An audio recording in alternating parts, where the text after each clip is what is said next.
Here we go. Welcome in, everybody. There's our beautiful players, and now we can hear them. And what's so funny? That we started off in the right place, only to be messed up in you, about Todd 5 Howard. seconds. I know, right? Todd Howard. Is that his fucking name? I don't fucking know. The Bethesda guy. That's Todd Howard. Yeah, what about him? He hasn't come out with another Elder Scrolls. That's because we got Fancie's Fables, baby! We don't need another Elder Scrolls! That's right. In Fancie's Fables, you are not forced to be Dragonborn in any story. Damn straight. You're also not forced to go after your son. Or watch your wife or husband get killed. My God. Man, what a forced plot, bro. This is a game of infinite possibilities. Probabilities, you mean. Improbabilities. It just gets worse. This is gonna be so bad. Alright. Welcome in, everybody, to tonight's episode of Fancie's Fables, episode 13 of End of Eros. Really? I am joined, I know, 13 already. It is insane. I am joined by our wonderful players here. We have A. Dufresne, Art is My Voice, Bulletproof, and Kelp, playing wonderful, amazing, badass heroes. Oh, we're heroes. He's We're being heroes? really, really Oh, nice to us Okay, for some sorry. reason. Wonderful, badass, amazing individuals in this world. Suspiciously nice world. to us. Don't you for assume some my reason. alignment like that, bro. Sorry. My B. I didn't mean to assume your alignment. Jesus, it's 2021. Get it together. Right? Oh my goodness. So yes, the past 2 episodes we had some interesting glimpses and reveals for all of our characters as they went on their own little journeys with one another, but separate, but together. And we come back and we have we're back in Waterdeep, but before we get to that, I have my question. Yes. If money was no object, what would your character buy?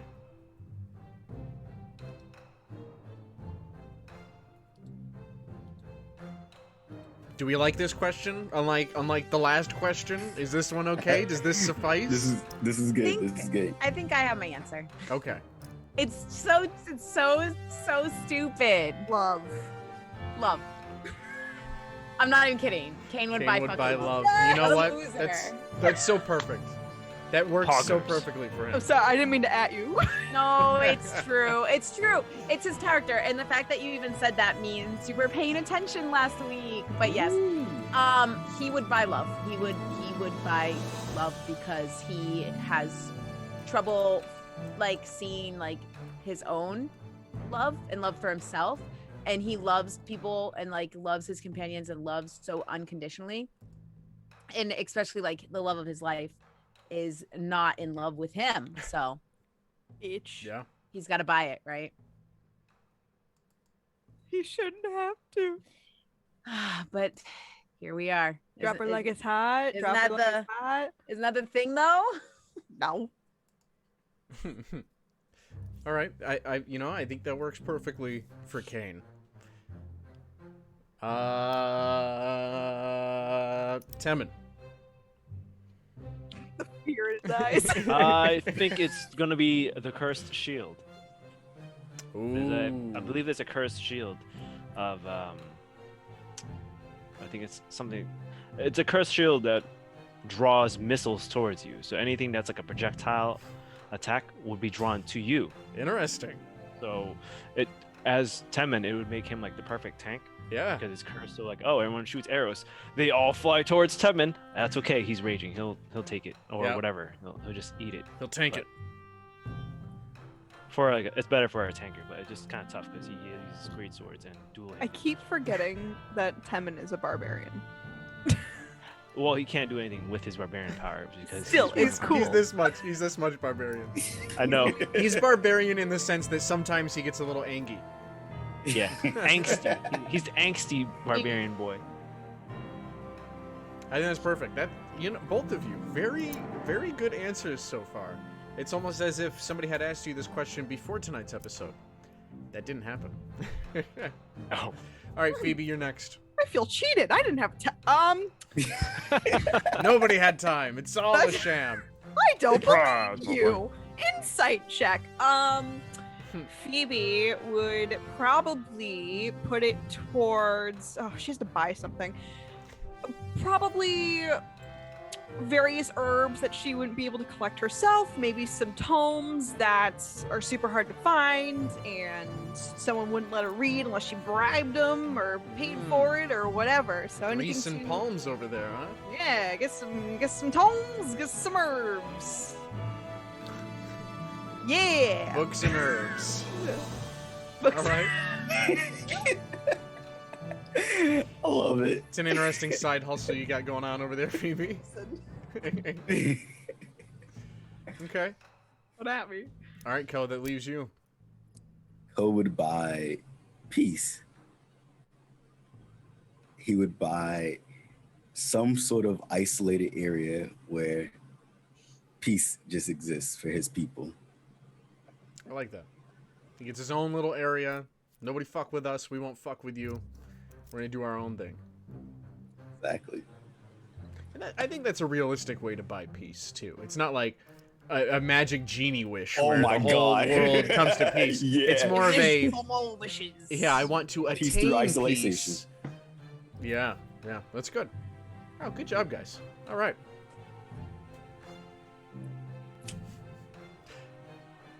And with that, we're going to start our episode. So as previously mentioned, our party had split up for the last 2 episodes. We had Temin and Ko, and Kane and Phoebe, both going off on their own side quests. Temin and Ko ended up heading to Baldur's Gate in order to find another Kalashtar, one of Ko's people, banished from Eberron in a battle of strange magics. Now, a lot did happen on their little journey, but the most important part to come of it is they did indeed find another Kalashtar. Lorak Tau, or Lorasi, as he is known, was in Baldur's Gate. And returning back to Waterdeep with him, Temin and Ko have discussed various things about their lives, as well as about Kalashtar life back in Eberron.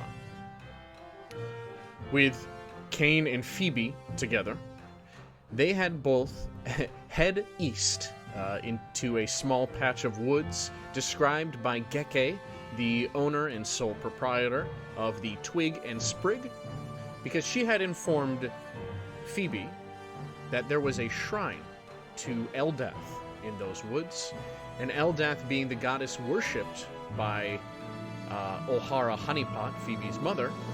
Of course, she had to go see if there was any truth to this. And of course, Kane wasn't going to let her go alone. When they got there, they had discovered a shrine. And then either it was some form of vision, or maybe she was truly there. But O'Hara made an appearance to her daughter, reinforcing the notion that she is traveling with good people, but that she is going to be required to find great strength within herself to face what is to come. Very cryptic, but they headed back to Waterdeep nonetheless, being accosted by guards whom had threatened Temin and Ko just the other day prior. Well, the guards clearly had it in for Kane, but fortunately, with the aid of Bammer Hardfall, the dwarf, the new captain of the watch, they were stopped before any major damage could occur.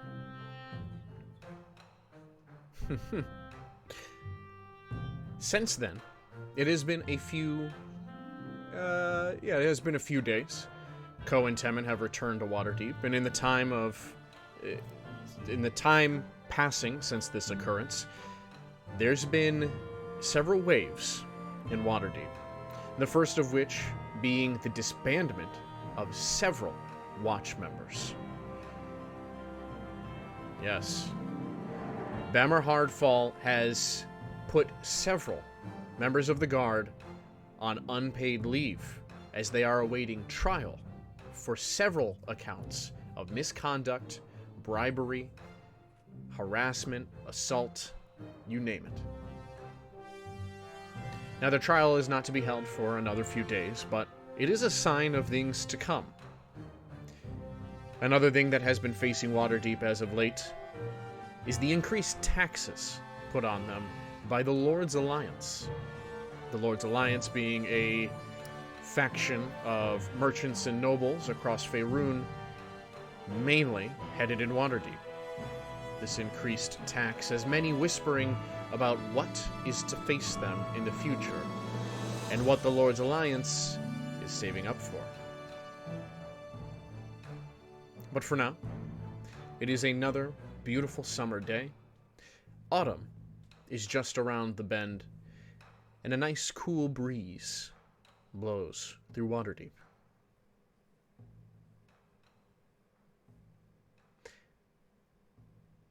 Temin and Co. I believe you've spent a little bit of time together in Waterdeep over the past day or so, and I think Co had mentioned that he had seen something he wanted to buy in the marketplace that could aid them in some training exercises they had thought up together. Co? Temin, I know you have your whole big blade things, and I'm quite fond of these little ones. Just go. Holding up his daggers and like comparing them to Temin's swords. But I've been meaning to try and change things up, and I think I found something that might suit me very well.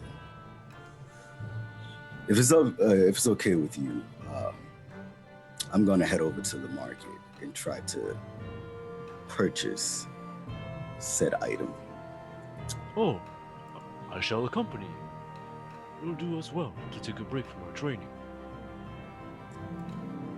Actually, well, yes, we'll have a break, but as soon as I get it, we gotta get back to work, because I have no idea how this thing functions. I've only seen it in passing, a couple of demonstrations here and there in the market, but it's still, it doesn't make sense to me. Anyways,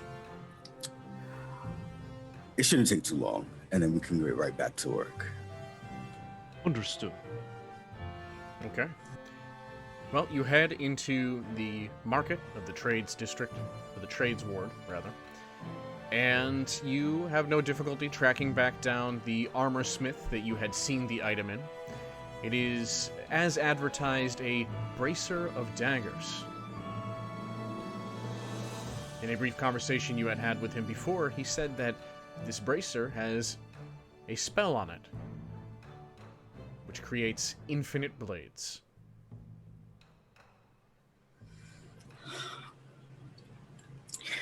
Just for the record, sir, would you mind demonstrating, just so I'm quite certain this is what I want, but I just want to make sure I can see it in action one more time. No problem. One of my favorites. He puts down his smithing tools and walks over to the bracer, taking it off of its mount. He then straps it on quickly with a couple of buckles, and then proceeds to flick his wrist as a blade appears in the palm of his hand. He then throws it into a targeted piece of wood across the room, and then pulls another blade out with his other hand and flicks another. 2 more blades appearing as he throws them both into the board. See that, Temin? Now that could be very useful. Oh, where do you keep the blades, sir? I've never seen such a large pouch inside such a small bracer before. Yeah, this was a a joint effort. I had crafted it as well as the blade, and then with the thanks of some of the wizards at the college, he then puts it back on the mount, we were able to magic it up. Uh-huh. And what, say, is the price of the bracer? That'll be 200 gold. Well, I don't really have any issues with that price. Though, before we conclude business, I have a question. Shoot. You said you crafted the braces and then you worked with wizards to magic it up. Yep. Could you perhaps do that again for different items? Maybe. It had required some materials from me and also some of my own coin. It would be more of a commission-based project. I would have to give you a price. No, absolutely, I understand.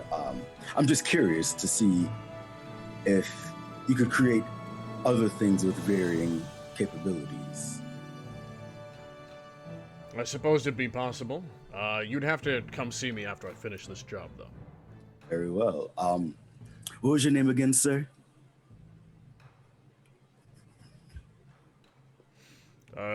Smithy Smitherton. Sir Smithy, do you happen to have shields on display? Yeah, you can find all your basic... You know what? You can find all your basic stuff. Hold on, give me a second.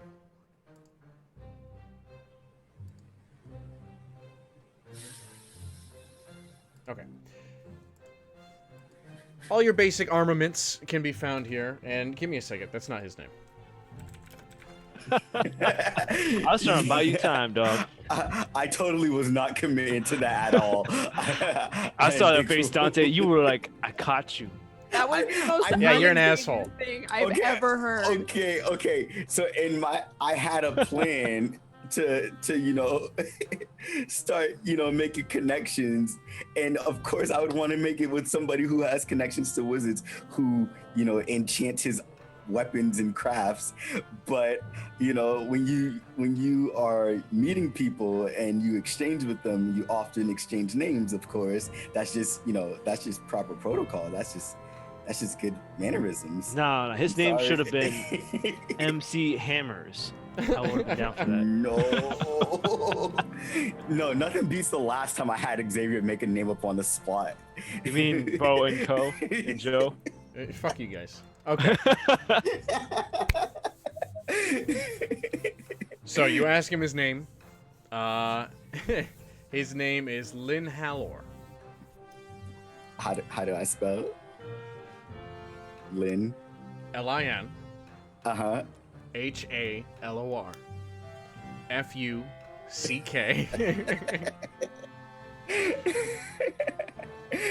Perfect.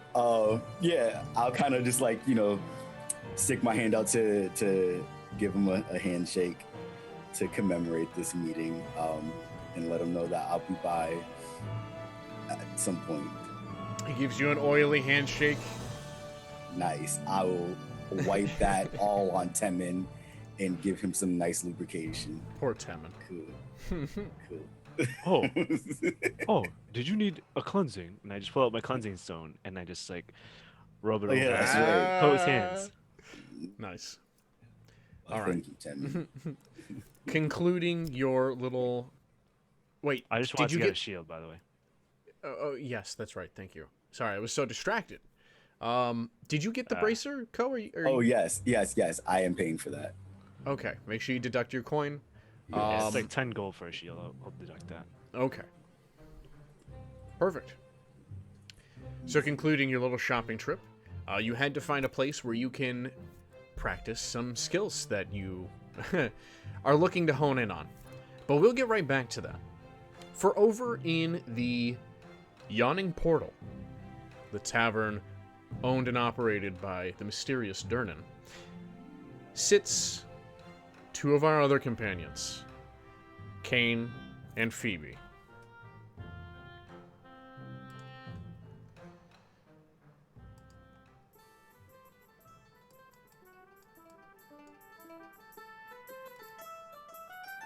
Okay.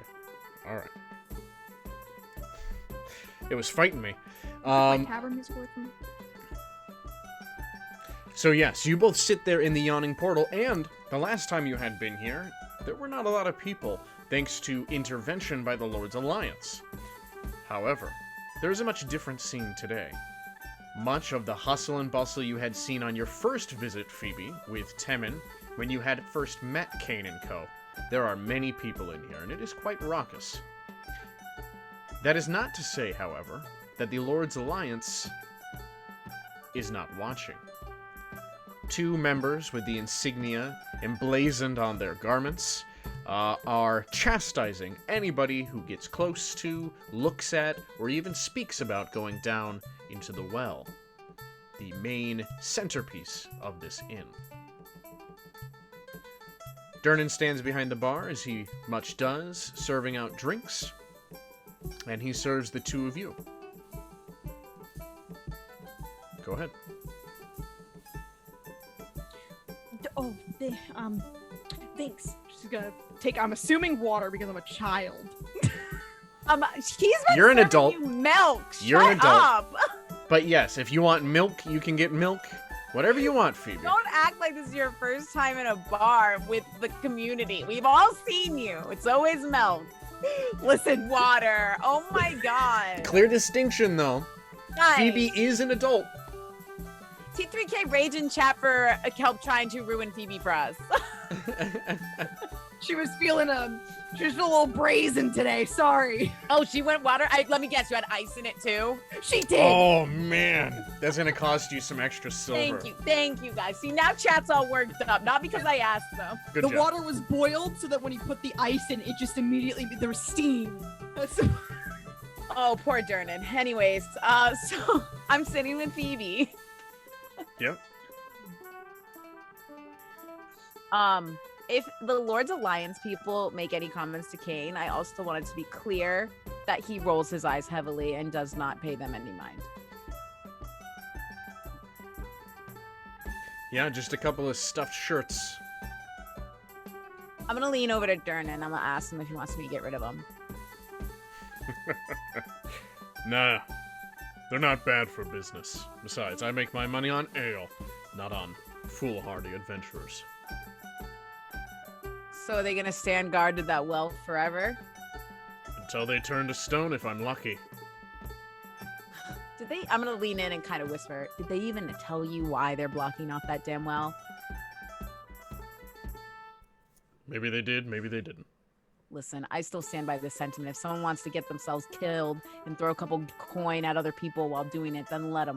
That's what I say. Phoebe's gonna be staring at Kane. Always money to be made in the foolhardy. Listen, I'm just gonna look at Phoebe, try to like half explain, like it's okay, don't worry about it. Like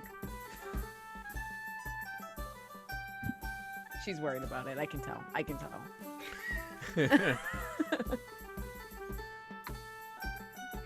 Well, I will say it's not often you're in here more than 2 days in a row, okay?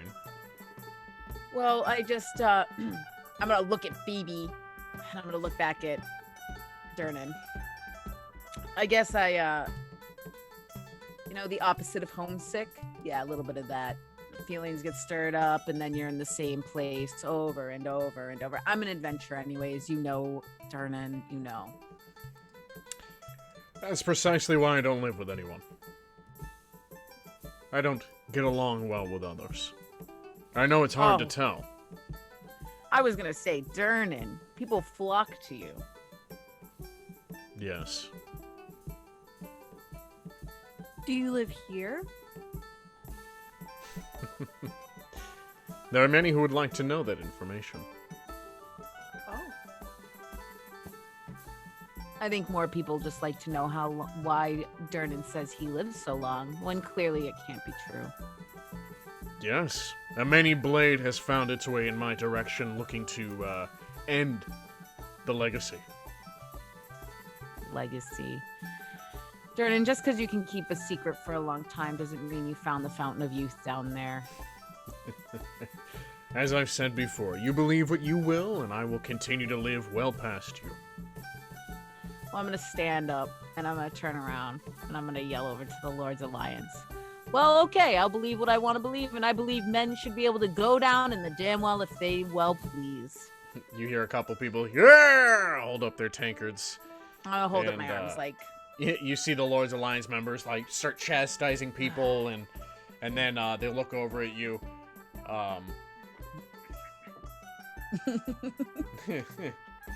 They give you a scowl. I'm just gonna shake my head and sit back down. Kane, if you're looking to make trouble, it means you're in a good mood. Phoebe, you are really getting to know me, aren't you? Just a little bit. Hey, not all the time. I just maybe it's boredom. Maybe I'm in a good mood, but you know, it doesn't hurt to ruffle a couple feathers for those who deserve it. Oh. Well, if you're bored, we can always go do something. We could always go outside of Waterdeep. We can go read, but I wouldn't actually rather want to do that. Maybe Ko and Temmin are back in town. Oh, actually, and she's gonna reach in her bag and she's gonna pull out a couple of scrolls that she got from that shop at Baldur's Gate. She's gonna throw them on the table and spread them out. We can read these and see what they do if you want. I think we should go find Ko and Temmin. Let's just go stroll the streets and see if they're here. I'm gonna like roll up the scrolls and try and shove them back in her bag. Oh, okay. Yeah, we can go do that. Actually, I might be able to see if they're back. And she's gonna close her eyes for a minute. She's gonna focus, and she's gonna cast Sending to Temmin. Ooh. Well, speaking of Temmin and Co., you have found a nice open area in the docks ward that is to the southwest of Waterdeep, where the port is. Wow, aptly named. Here you know that you would not hurt anybody in your practices. And there are plenty of discarded bits of wood and disheveled buildings that would make good target practice. So what was it precisely you two were honing? Well, Ko, given his recent usage of his knife and daggers and stuff, he wants to practice his accuracy and his efficiency when it comes to throwing said daggers, which is why he sought out the bracer flying daggers. So yeah, he's working on that. And Temmin, who read a passage in the book that said sometimes the greatest enemy is the enemy unseen, referring more notably to perhaps the terrors of war and the demons that bother us and afflict us mentally. But he has taken it at face value as in enemies that he cannot see. So he is literally practicing with Ko with his eyes shut as Ko is whipping daggers to practice his target practice, as Temmin is using his swords to practice hitting them out of the air. All right. So the way I imagine it is like there's the targets and then there's Temmin in the middle and then there's Ko on one side trying to throw them across. Yep. And then Temmin's just like, no, you can't make it. Okay. Both of you, give me a dexterity check. Nice. Let's go negative modifier. Wow. That's life. Let's do this. I rolled a nat 1 before my modifier. Good to know. That's an 8. Okay. An 8? That's with my negative 1. Okay. All right. So, Mine would be a fucking 6. Ko and Tebin, you're both fully confident. You're like, we got this. This is gonna be great. Temin's got a blindfold on. You got Julius's great sword. You got your twin swords. I got my twin swords. All right, he's got both his blades ready to go. Ko, that blacksmith made this bracer look easy. Too easy, you would have liked a challenge. You go to produce the blades, and it slips out of your fingers and falls on the ground. Minor tune with setback. it properly. Minor setback, okay? You manage to get 2 more, they stick in your hands. Now, as you go to throw them, you're a little distracted by the display that Temin's putting on between you and the target.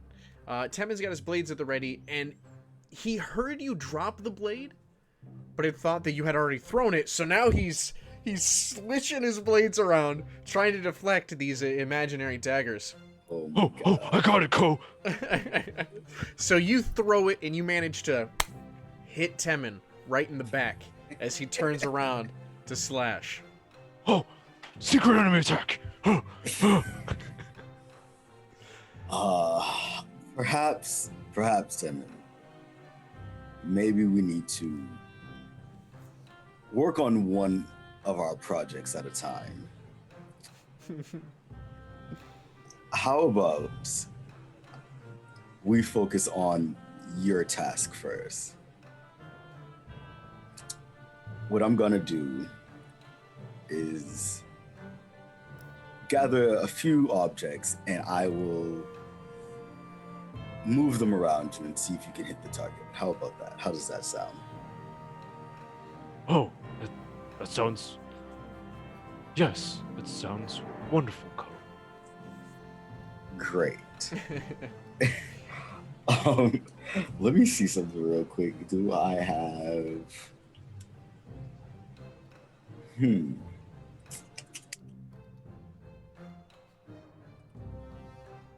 In my pack, Yep. I'm gonna take some of the spare clothing that I have, and I'm just gonna cut a strip off of it. I'm gonna use that to tie one of my regular daggers to, I don't know, you said there's just a bunch of debris and stuff around us. Yeah. Just like a plank. I'm gonna grab a plank and I'm gonna tie it around the top and then have it so that the blade is kind of like dangling along the side. Yeah. So when it moves, the blade kind of hits it so that Timmy can at least hear where his target is supposed to be. Okay. And then I use my telekinesis to kind of just circle that around him. I think this is a much less Looney Tunes plan. All right. Oh. While you're doing your training, Temin, you hear a voice. Hi, Temin. It's me, Phoebe. Just wanted to see if you're back from your walk. It's been a bit. Are you okay? That's it. Given that he has Perfect. his blindfold on and he thinks that Phoebe is right there, Temin's gonna be all excited, rip his blindfold off, and like, oh, Phoebe, What? oh, What do you mean? I could have sworn I saw Phoebe, or heard Phoebe. Mm, Is she not here? Yeah, no, dude. She is not present. What did Oh. What did she say to you? She said she was doing well and wanted to see if we were doing well. Since when did she possess long-range communication abilities? She She always must have had learned this. it recently. Oh well, regardless. You said she wanted to see you. Yes, although I am now confused because I am not sure if she received my message. I Well, at imagine any rate- all Phoebe heard back was, "Whoa, Phoebe!" That's it. Is sending a two-way communication? It is. You can respond. Yeah, they can respond back with the same amount of words, I think. Ah. Yeah, Yeah, like, in context, he didn't Phoebe, realize. That's it. Yep. I love it.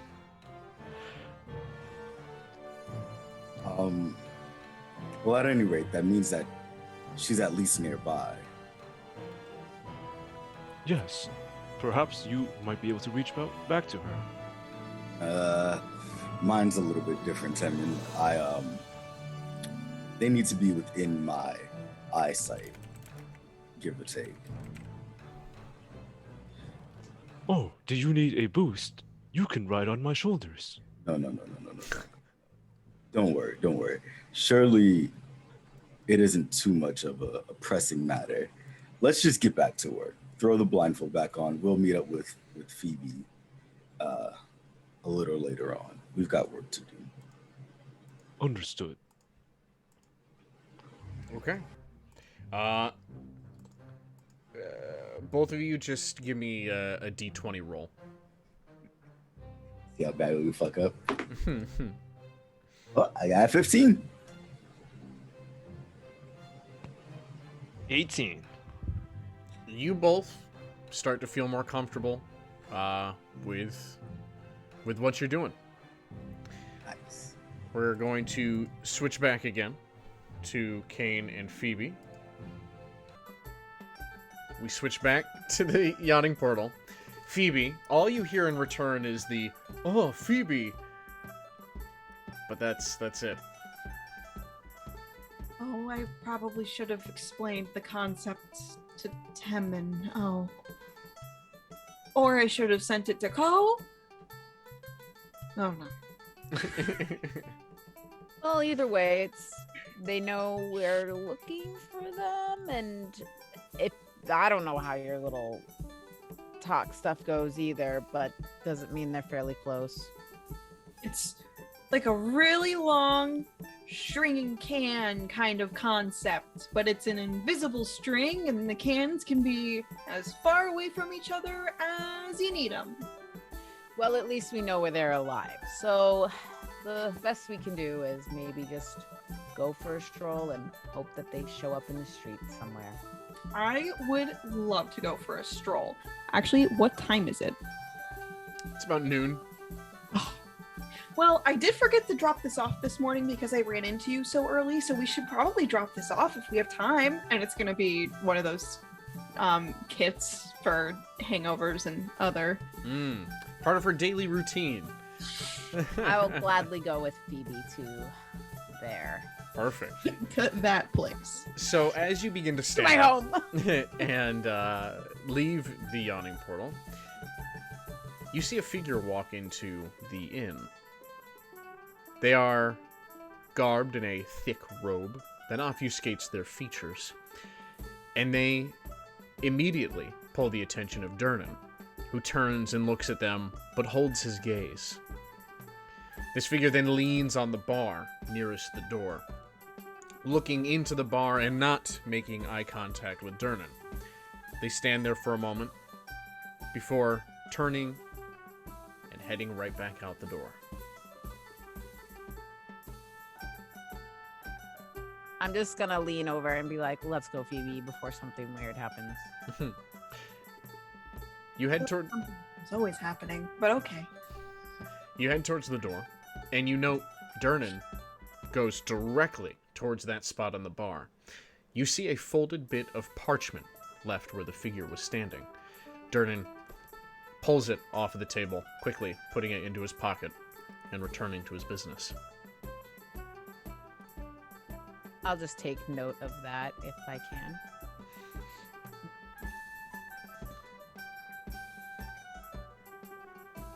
Did I see Kane look over to notice the paper? Sure. Hey, Kane, if you want, I can go figure out what that was. I'm gonna pull her over to a darker side of the bar. Wait a minute. You can figure that out without asking him. I mean, I can give something a try. How curious are you? Well, I mean, I just am curious for the safety of the people in the town and the city. So, of course, I would want to know what's in there. And if you can figure it out without getting yourself hurt or caught, then I'm open. I'm open to it. Let me go do my thing. Wait, is the hooded guy still in the bar? No, he left. Or Okay, they good. left. She can go do her thing. Phoebe's gonna like be all sleuthy, like, I got this. And she's gonna like slide over, like trying to be Okay. nonchalant, but clearly chalant. Okay. Clearly chalant. Yep. Clearly chalant. And I'm assuming the bar stools are much higher, like taller than her. So she's gonna like pull herself up and she's gonna have a seat and put Booker next to her. Hi, Dernan. I'm gonna look at the wall, like appreciating the wood, maybe. Weren't you just heading out?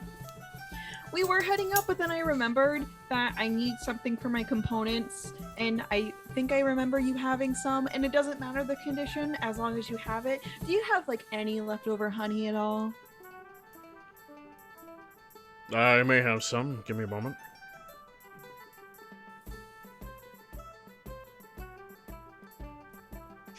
Cool. Let me know when he comes back. He comes back and he's got a jar of honey. There's about half of it left. Cool. And she's just gonna take out a jar and she's gonna open it up and put it in front of him, and I'm assuming he would put as much as she needs in there. Mhm, And how much? 2 silver. All right, she's gonna reach in her pouch, and when she puts the silver in his hand, she's gonna cast Fast Friends. Okay. Fast friends, huh? Ah, damn it! I did it again. Did you misread it? No, I didn't misread it. I think.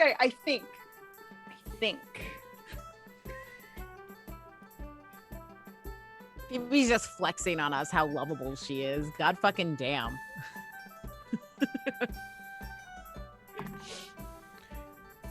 Okay. Well, he did save. Shit. And he does note that you cast the spell. Uh-huh. Well, is there something else you would like? Well, while you're asking, I was pretty curious because I don't know if you know why I'm really here. I'm really here to seek out some really powerful figures in the magic world. And powerful figures in the magic world usually wear those big dark robes because, you know, the fabric's really good and expensive. And I noticed that guy walk in and he gave you something. And I was wondering what it was.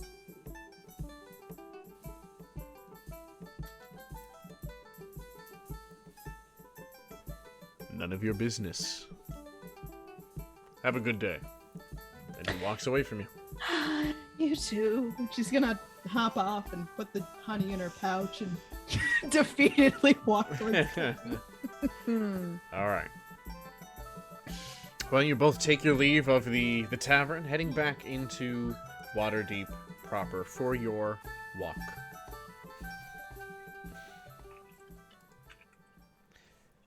And you were heading back to the Gilded Nymph, correct? Yes. Okay. Well, on your way back, you hear the usual millings and rumors of the citizens of Waterdeep about the guards and the taxes and the trades and the coming harvest season and all that good stuff. But today, there's something coming up in conversation that's a bit more unique. It seems that in the north end of the castle ward, where there is an open market, there are some street performers.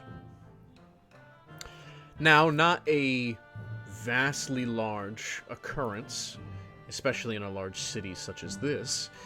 These street performers seem to be quite unique, as they are generating a lot of discussion with everybody.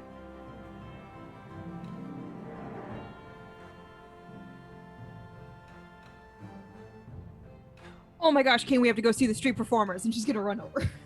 Oh, I'm gonna just follow her. Phoebe, slow down. We're gonna get there. I don't want to miss anything. So you're skipping the Gilded Nymph? To go. She got distracted. Okay. All right. No problem. That's fine. All right. Temin and Co. Distracted. She got distracted. Temin and Co. Where are you heading? You have Lorasi with you, who for the time being has been reading through a few tomes that he has gotten. It seems to be mostly like history of the world and Waterdeep specific kind of books. He's trying to educate himself as to this world you are now in. Well, I guess that kind of does it for today's training, Temin. Did you want to go try to find Phoebe and Kane, perhaps? Oh, yes. Perhaps we should go find them. Le Rakta, Yes. do you mind accompanying us further for the day? I suppose I've read enough for one day. He closes the heavy tome and puts it into his bag, hobbling up to his feet from his cross-legged position. Oh, the floor is not a comfortable seat. Yes, my apologies. I will work towards procuring proper lodging for you as soon as possible. But first, we must acquire our other companions. Lead the way, young man. Thank you. Temin, if you were Phoebe, where would you be?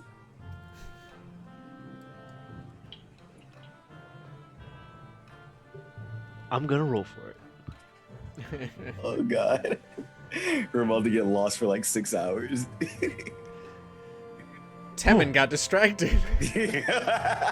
Perhaps she might be at the Twig and Sprig, visiting Geke.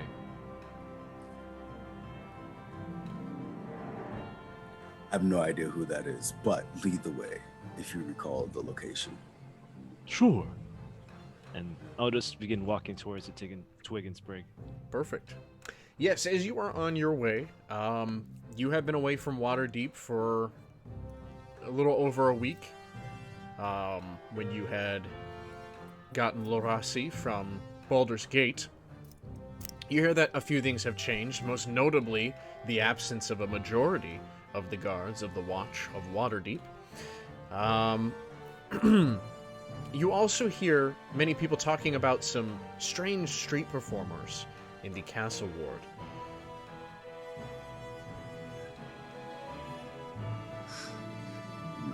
Do we see like crowds gathering and heading in that general direction, or do we just hear about this in passing? So, from where you were in the docks, heading over to the trades ward where the Twig and Sprig is, you would go west and then north. That would be the main route. Excuse me. The castle ward is directly north of the docks, so you would be going around it, essentially. Now, yeah, you probably see less people than you normally would midday at the trades ward. And when this comes up in conversation, maybe some of the shopkeepers are like, "Where is everybody? It's the middle of the day. We should have plenty more customers than this." "Oh, well, they're probably off seeing those street performers. They're quite a strange... they're a strange assortment. I've never seen anything like it." What do you think, Ko, of these street performers? Do you think Phoebe and Kane might be going off to see them? That is a very, very good question. I think it really depends on who's leading their travels.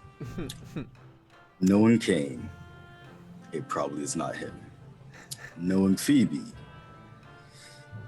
we should probably go there just to be sure. Right. Lorasi, Yes. do you have any idea on how we might be able to see or such a large crowd?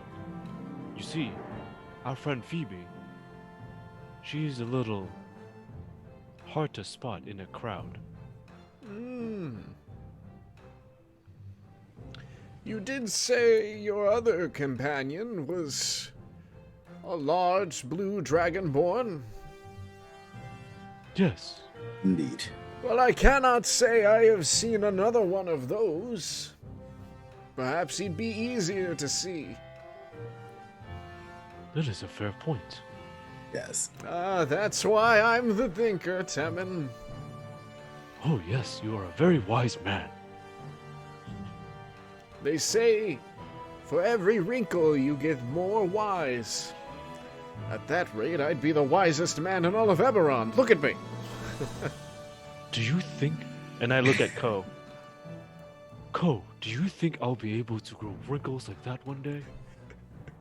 Temin, I think the closest you would ever get to wrinkles is if somebody came through with a hammer and dented up your armor. Wrinkles. Do you think that'll work, Ko? I start touching my face like, oh. I'm just gonna like walk over to him and Normally- like just grab both of his arms. I need you to focus right now. You will never get wrinkles. We need to find Cain and Phoebe. Right. Yes. Focus on finding Phoebe and Kane.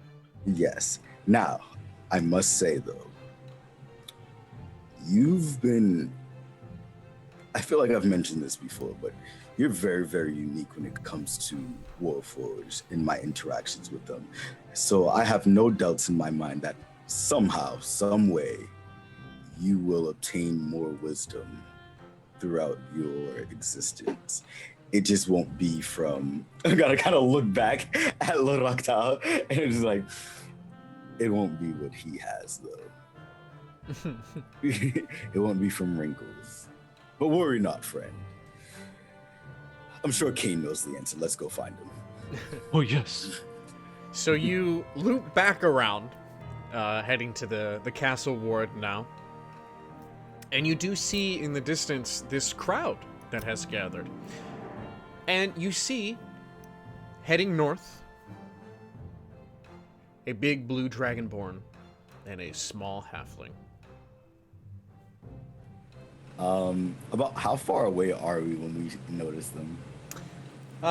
You're all about maybe 100, 200 feet from each other. You're on, like, opposite ends of this open area. All right. We're not subtle. Temin, try not to get too excited, but our friends are over there. If you wish to go find them and grab them, feel free. I will walk with Laroctao and meet up with you guys. Oh, okay then. Well, a Warforged is not a hard sight to not see either. And Kane and Phoebe, you I'm see full on sprinting. you see This what fucking could Gundam. very well be described as a tank on legs, rushing towards you both. Phoebe! Kane! Well, what'd I say? Phoebe's gonna start running over, like her arms in the air towards Tevin. And then I'm gonna go like, whoop, and scoop her right up. Pick her up and just like do like a circle, spin stop around. being so cute. You're back. Phoebe! Did you I get my heard your message? voice. I did. How did you do it? Well, I just did.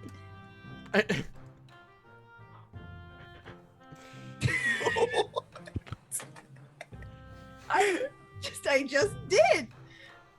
I thought about trying to talk to you, and then there went my words. Oh. I need to learn to do things like that. I'll try to teach you. And then we could send words to each other. Oh my gosh, we should come up with code names.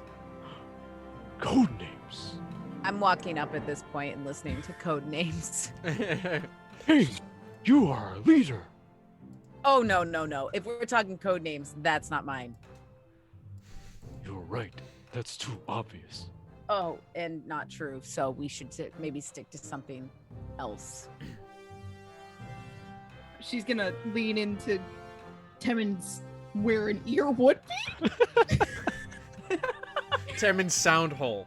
Ear hole. There you go. The He's like speakers. a lizard. The speaker. Don't. Yeah. Yeah. She's gonna go, that's definitely Big Blue.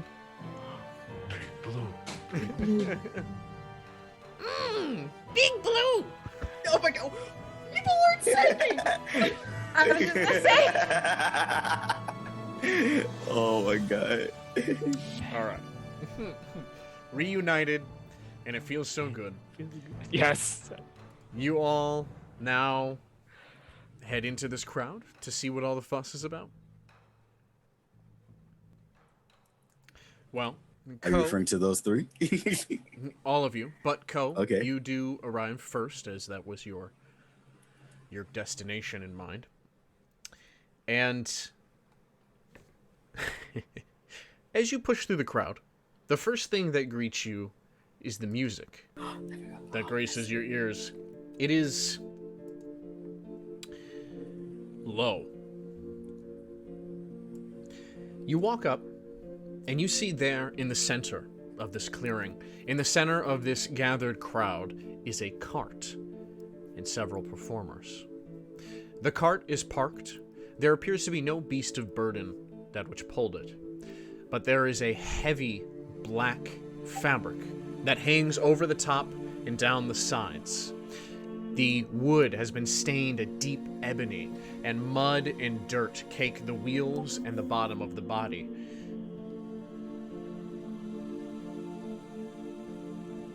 From this cart hang heavy black censers and thick plumes of smoke billow out of it, the cool breeze shaking it around in the air.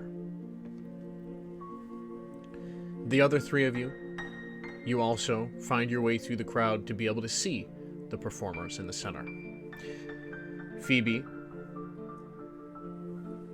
you are not able to see from your vantage point, though I'm sure one of your companions would be able to assist you with that. She's going on my shoulders. Perfect. I'm gonna just tell Temin to stay close to me with Phoebe. Okay. Ko and Lorak Tao are about 20 paces or so from you. If you were looking in his direction, you'd be able to see him in the crowd also viewing the scene ahead of you. Now, around the cart are 10 performers, all of them clad in a black sheer fabric.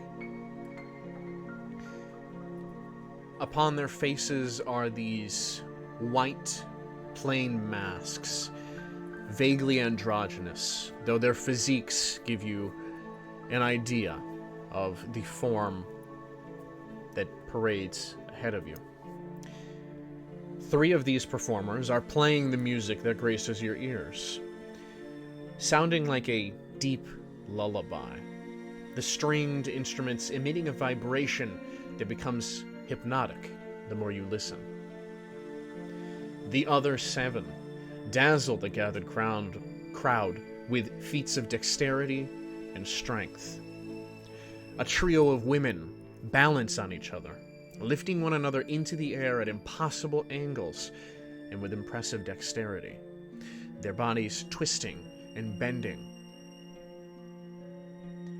A man bends completely backwards, his arms and feet touching the ground simultaneously as he begins to twist his body in unnatural shapes, slithering through his own limbs. Ko, though you're not familiar with the customs across the world of Toril, much less the customs of Faerun, this display sets you on edge. There is a tangible eeriness that suffocates this area. And as you look at it, you turn your head to the other gatherers and begin to question if they feel it as well. While one of the performers twists their body, the mask on their face seems to hover in the air as their body moves, holding its gaze in your direction, sending the hairs on the back of your neck on end.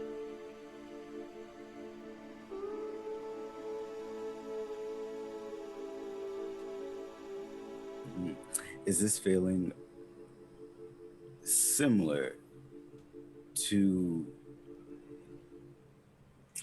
No. I guess, the process? Imagine... Oh, wow. No, or no. I know where you're going.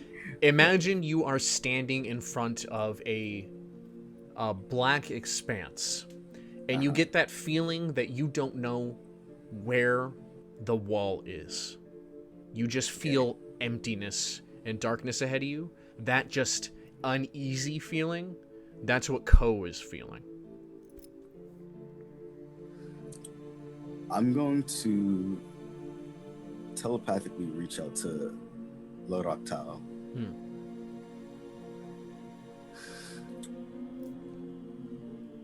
Lo, Yes. does this not feel odd to you? It is an interesting display, but we do not know the customs of these people. That is correct. Oh. Something about this feels too weird. There is a strangeness to it, I'll admit, but... we've seen many strange things. Though I suppose... I would not seek this entertainment in my day-to-day. You're not wrong about that. Let me ask Kane about that. See how he feels. He's been here much longer than we have. And so I will. And before you do, Kane, you've seen many performers in this city. Many of them gather crowds. However, you haven't seen a crowd like this avoid harassment from the performers, with buckets and bags asking for donations. There is no one in this circle asking for money, and no containers lay in front of the acrobats for coin to be tossed in. So the purpose of this demonstration does not appear to be the regular financial gain. I'm gonna, upon kind of like noticing at first, it's like interesting. At first, it's like whatever, street performers. But as I observe, as it's kind of like unsettling, I'm going to put my guard up and take note and see, like, look in the crowds, look in the windows, look on rooftops. I'm more there now, like scanning and staying close to both Phoebe and Temin. Mm-hmm. Maybe trying to steal glances from Ko if he has, like, seeing if I can lock eyes with him. If not, just kind of staying on an alert here with that red flag definitely raised, feeling that this is a setup of some sort. And give me a perception check real quick before Ko telepathically speaks to you. Perception. No. Okay, good. 14, 15, 16. 16. So as you look about, your eyes scrutinizing every detail, fortunately you see no forms on the rooftops, and the only people staring from their windows seem to be citizens and merchants alike. You do note that several of the remaining members of the Watch are sprinkled throughout this crowd. One more question. The cloaks they're wearing, are they similar to the cloaks that I saw up here in Jardin's? No. Tavern? Okay. This fabric is sheer, so it... Lighter. Yeah, thinner. it's a lighter, thinner fabric. In fact, it's almost translucent, but they're wearing enough layers of it. Also, with your perception check, you look back at the display ahead of you, and you see some motion beneath the heavy cloth that hangs over the cart. And then Ko's voice enters your mind. Kane, does this feel odd to you? I've never seen performers like these. Now, I don't know exactly what he's using. Can I respond mentally, or does it have to be all? Well, verbal? this is the telepathic This is communication that he a singular uses link. to Oh, talk to singularly. you guys. Okay, Yes. so I can. Okay. Mhm. I would definitely describe it as strange, and maybe a few other choice words.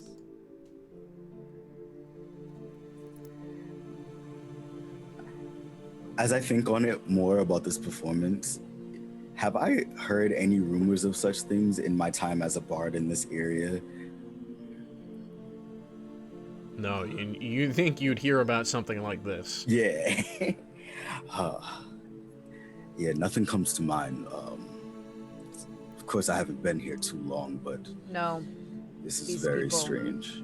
these people have never been here either. Don't let their comfortability fool you.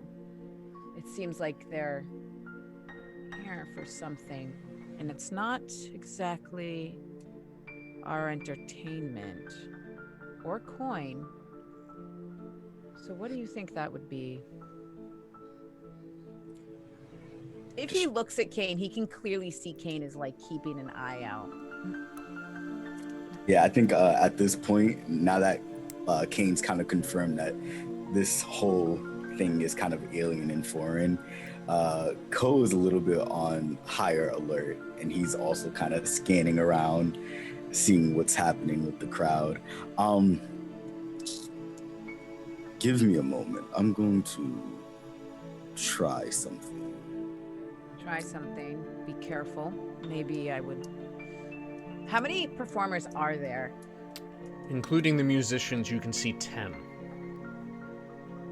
And the guards are cut. It might be smart if we pull back rather than engage in anything. Agreed. What I'm gonna try doesn't really matter either way, but we can certainly position ourselves to be more safe. I'm just gonna, last note is just work your way maybe to the outskirts of the circle. Don't make it obvious. But being in the middle of the crowd isn't gonna be our best interest. Very well. Shall we meet at a certain position? We can meet, I don't know, anywhere from here. Let's just get out of here. And I'm gonna kind of like elbow Temin and be like, maybe we should.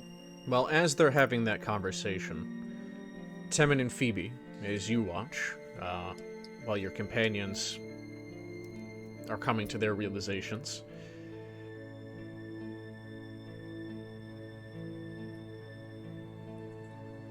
Oh, you don't want us to. any notes? Oh, Um, I was waiting for something. Yeah, I thought you were gonna say something to us. Okay, Sorry. Do we notice like Kane and like Ko talking to each other, like looking at each other? Not yet. So you have now come here. You can see everything on display. You're taking it all in. I suppose I will say, Phoebe, the sensors and the thick smoke that's coming off of them, you find two things strange about it. One, with the breeze in the air, it shouldn't be clinging around all of you like this. It should be dispersing into the sky. But it seems as if something about it is heavier than you'd expect. And the second thing is, it has a familiar scent. However, its familiarity does more to set you on edge than it does to relax you. You can't quite place it. You're gonna see Temin as he's holding Phoebe on his shoulder, just kind of turn his head down a little bit, and his eyes just kind of narrow. You feel almost like a slight vibration as his eyes just pulse and turn white, and he uses divine sense and just to Very see good. if there's any celestial, fiend, or undead within 60 feet of him that is not behind total cover. Within 60 feet? Yes. I'm not sure how far they are.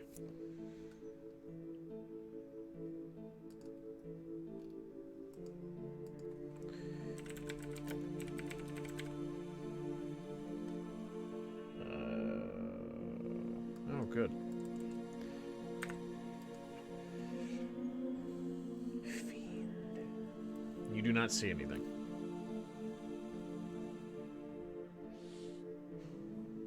So is like the smoke like around, like, is it like close to us, or is it like just in the general area? It's in the general area.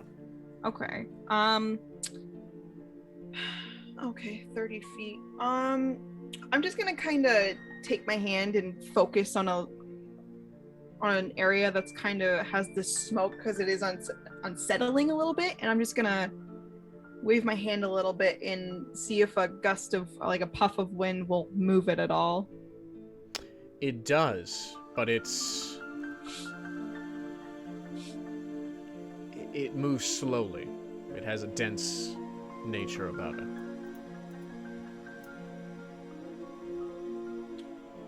Tammin, I don't like this at all. She says that she's gonna like lean down a little bit. I agree. There's I something, cannot yeah, there's something really eerie about, I don't know, all of this. At this point, your two companions have been looking around, and Temmin, you feel a nudge beside you from Kane.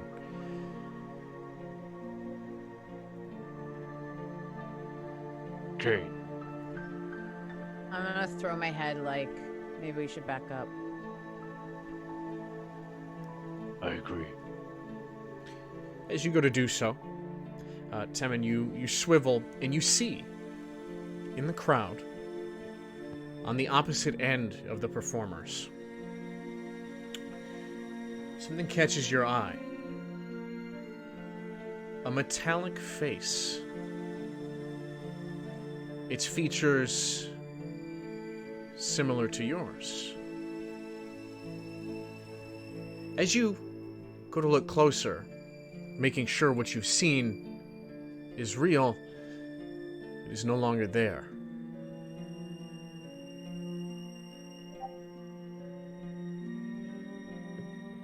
I'm just going to look and then pause for a moment and then turn to look back and see where Kane is walking. Mm-hmm. I'll just keep a mental note for now. Okay. As you follow your companion, Phoebe, are you still on Temmin's shoulders? Mhm. As Temmin begins to push out of the crowd and follow Kane, you see what's happening. And you go through a large cloud of this smoke. And it hits you. This is fume, an elvish herb used in sleeping aids. How do you spell that? Fume.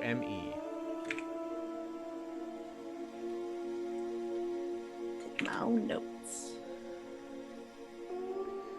I'm gonna, like, upon that realization, I'm just gonna lean down towards Temmin's head again. I'm like, we need to go.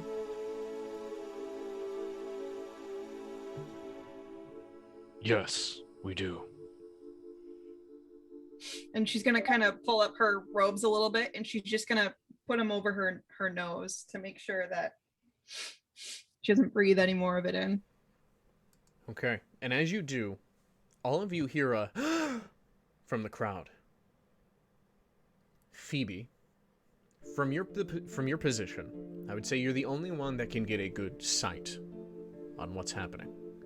You turn your head out of curiosity, making sure to take care to keep your nose and mouth covered from the incense around you. And you see from inside the cart, somebody is throwing out these small black balls in clusters, and they land and scatter on the ground. And as you peer at them, and it's this action that causes the crowd to gasp in a moment, surprised that this is suddenly happening. And as you look down at these, there is a spark coming off of them. And as you begin to realize what they are, all of you, give me a dexterity save. Okay. Suddenly, there is a deafening and blinding eruption. You feel your bodies forced away from what can only be described is a massive explosion.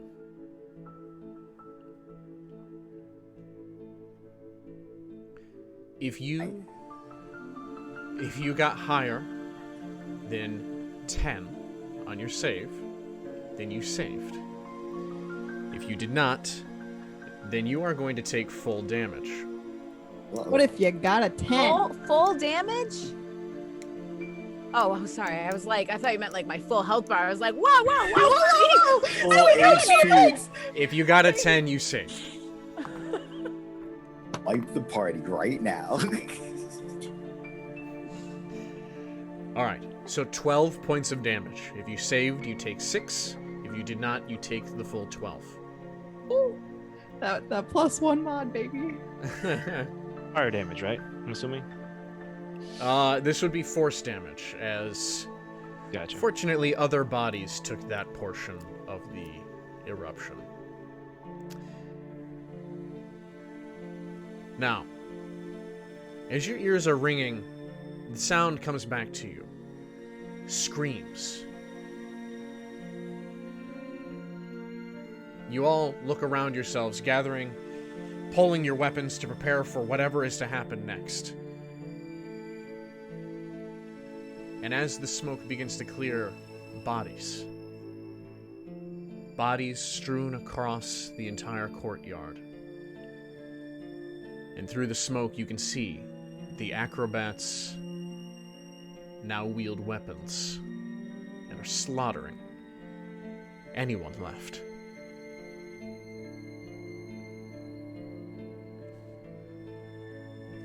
What do you do? I'm sure as the explosion went off, Temin, who was carrying Phoebe on his shoulders, pulled her off and just used himself as a shield to like block most of the brunt of the attack. Okay. So I'm pretty much with my back, feeling that pain. I'm pulling a shield out and a javelin. All right. Perfect. Where is Loraktao? Loraktao is next to you on the ground. He is stirring, though he appears to be wounded. I'm going to be like mentally, be like, get up. While like physically, I am like trained on whatever the closest enemy is. So with the lay of the land right now, Ko and Lorasi are about 30 feet from all of you. You're all clustered together right here within 5-10 feet of each other. And then about 50 feet away from you are the combatants.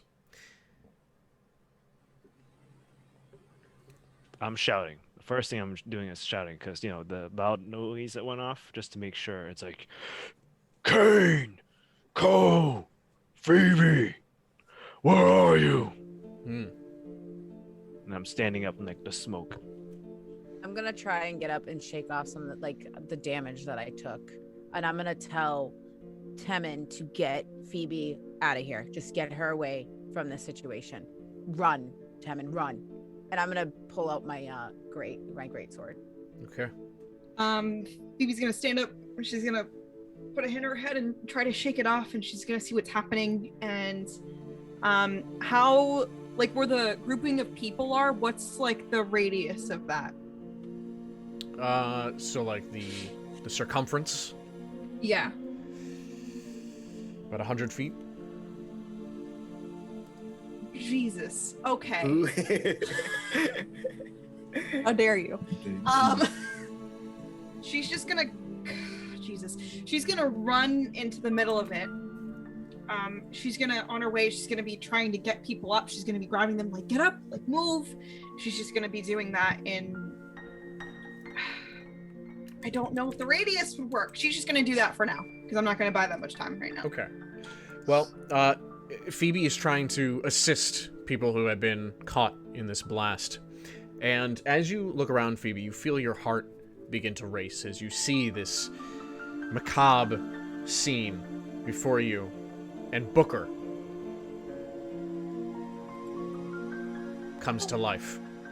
Well, He snarls. You see the hair on him is sticking up. Temin. Give me a dexterity save. This is war. 12. From the smoke behind you, Temin, as you are getting your battlement ready, and you turn, a massive form lunges from the smoke and grabs you with a force you have never felt. And there, mere inches from your face, is the face of a Warforged. You! And we are going to take a 5-minute break. Shut the fuck up. Shut the fuck. Xavier, shut the fuck up. Shut the fuck up. Shut the fuck up. Everybody, get something to drink, refill your snacks, because it's Buckle about up, to kids. get even crazier. I will see you all in 5 minutes. Bitch, the fuck you ain't. Excuse you? Okay, it was my fault. I had to pee. Excuse you? Temin has just turned around and is grabbed forcefully by another Warforged. Its body, easily 2 times the mass of Temin. Its armor plating showing no gaps like Temin's does in the joints. The metal, this light blue sheen in the bits of light that comes through the smoke. His eyes glowing blue as he stares at you, Temin. And then you hear him. I had always wondered if I could test my strength against you. I thought you were all dead. And with that, give me a strength save, Temin, as you feel his grip tighten on you. I'm gonna rage as... Can I do that? As soon as he says, like, test my strength against you, I thought you were all dead. I'm gonna instinctively go into rage. I love it. So, would I have advantage on that? Rage specifically... Actually, no, never mind. I can't even get advantage because of my armor. Yeah. Yep. So, That's okay. Thematically. 9 anyways. Alright. Yeah, you're just gonna hear Temin. Doesn't matter, I'm going to rage anyways, even if I don't get a benefit from it. And he's just gonna say, "What do you mean? All dead?" And I'm just gonna try and like grab his hands as he's pulling, like lifting me up or whatever. Yeah. You all hear Temin yell, and you see this visible heat wave start to come off of Temin's body. And the Warforge struggles for a moment, but only a moment, as he places, so one arm is on your shoulder, as he places his other hand on your wrist holding the spear. And in one quick motion, with the grinding of metal, he snaps your left elbow back.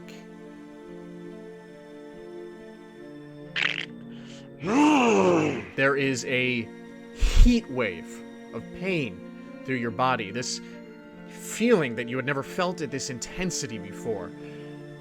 You have never encountered something like this. And then he discards you onto the ground, as you are left to recover from this pain. 6 points of physical damage. Kane and Phoebe, you two are the closest to this situation. Though, Ko, you very clearly hear the cry of rage and pain from your companion.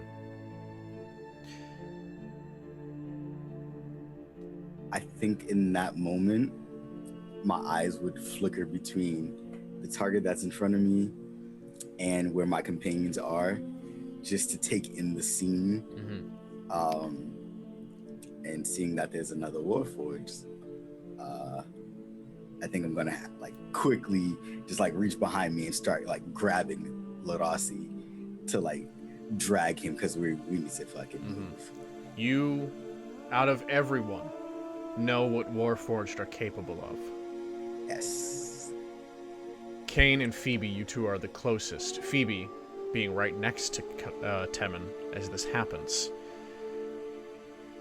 Booker strikes out defensively at the Warforged, who brandishes a blade out of his own forearm. It slides out, and he grabs the grip. And in a quick motion... No! The blade gets stuck into the cobblestone ground as Booker turns into a bear, teddy bear, once again. Two halves of fabric and cotton falling to the ground. The blade then retracts back up into its forearm, and he grabs Phoebe forcefully, turning to look at Temin on the ground. Catch me if you can, before he takes off through the smoke. As she's being taken away, she's gonna shout, grab Booker, don't leave him! I'm going to just chase after the Warforged and Phoebe. I'm sorry I ran by Booker. I'm going after the Warforged. He's not taking Phoebe. Mm-hmm. At this point, how far away from them am I? You are about 25 feet away. And the black cloaked figures are now approaching you and Temin. I am rolling over with my arm still messed up, and I'm just gonna kind of pop it back into place, and you hear like a grunt, and slamming my javelin into the ground and struggling to get up, looking at Kane as he's running off, and Phoebe being pulled away, and looking to Ko. I'm going to cast Blessed on the three of them. Good. Before Kane makes it out of my range, I am going to like just psychically scream at him. Just like, oh wait, no, I shouldn't. That's wrong wording. That's actually a spell that's very harmful. The kill him. non-lethal That's one. I'm gonna kill him before he kills himself. No, I'm gonna just yell at him like, Kane, no. No. I'm going, and I'm out. I'm outie. I'm So, chasing. with a blessing, remember you get to add a d4 to an attack roll or a saving throw. Okay? DM, can I do something? Yes. What would you like to do? You are currently grappled. But I can still do things. Yeah. So he's running down the street with me. Am I facing behind him or am I facing in front of him? The way he's holding you behind him, like over his shoulder. Okay. So I'm gonna imagine what's in front of him. And if I'm thinking of the spell correctly, I'm just gonna cover like a good distance in front of where he's running. And there's no like alleys before that or anything. I'm gonna cast Entangle and create like rough terrain throughout like this whole thing in hopes that he gets caught up. That is perfect. And we're going to get right back to that. However, your companions are in trouble.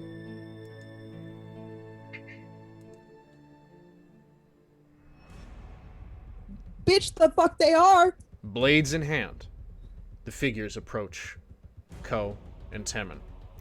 Temin, because of the state of your arm, if you use your greatsword, so any two-handed attacks, you will not benefit from any advantages from any skills. Okay? It's my shield arm anyway, so I'm probably dropping the shield. Okay. Roll initiative. We haven't done this in a while. I'm not with them. Me too? Not yet. Okay. I'm at 17. Okay. 7. Okay. So, 3 figures approach you from the smoke. Ko, you are first. All 3 of them. They are 10 feet from Ko and 20 feet from Temin. Okay? Okay. Fuck. Just very quickly, gonna try to like mentally assess with Temin. How do you feel right now? What are your capabilities? Do you think we can take them? I will do what is necessary to protect Phoebe. Very well. I am going to. I'm gonna cast Crown of Madness on one of them.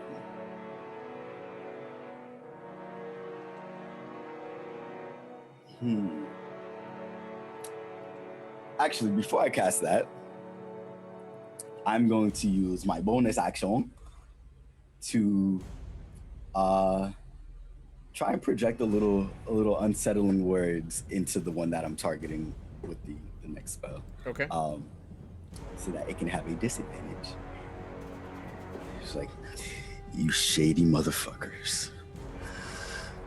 By the spirit of Raktal, you all will die.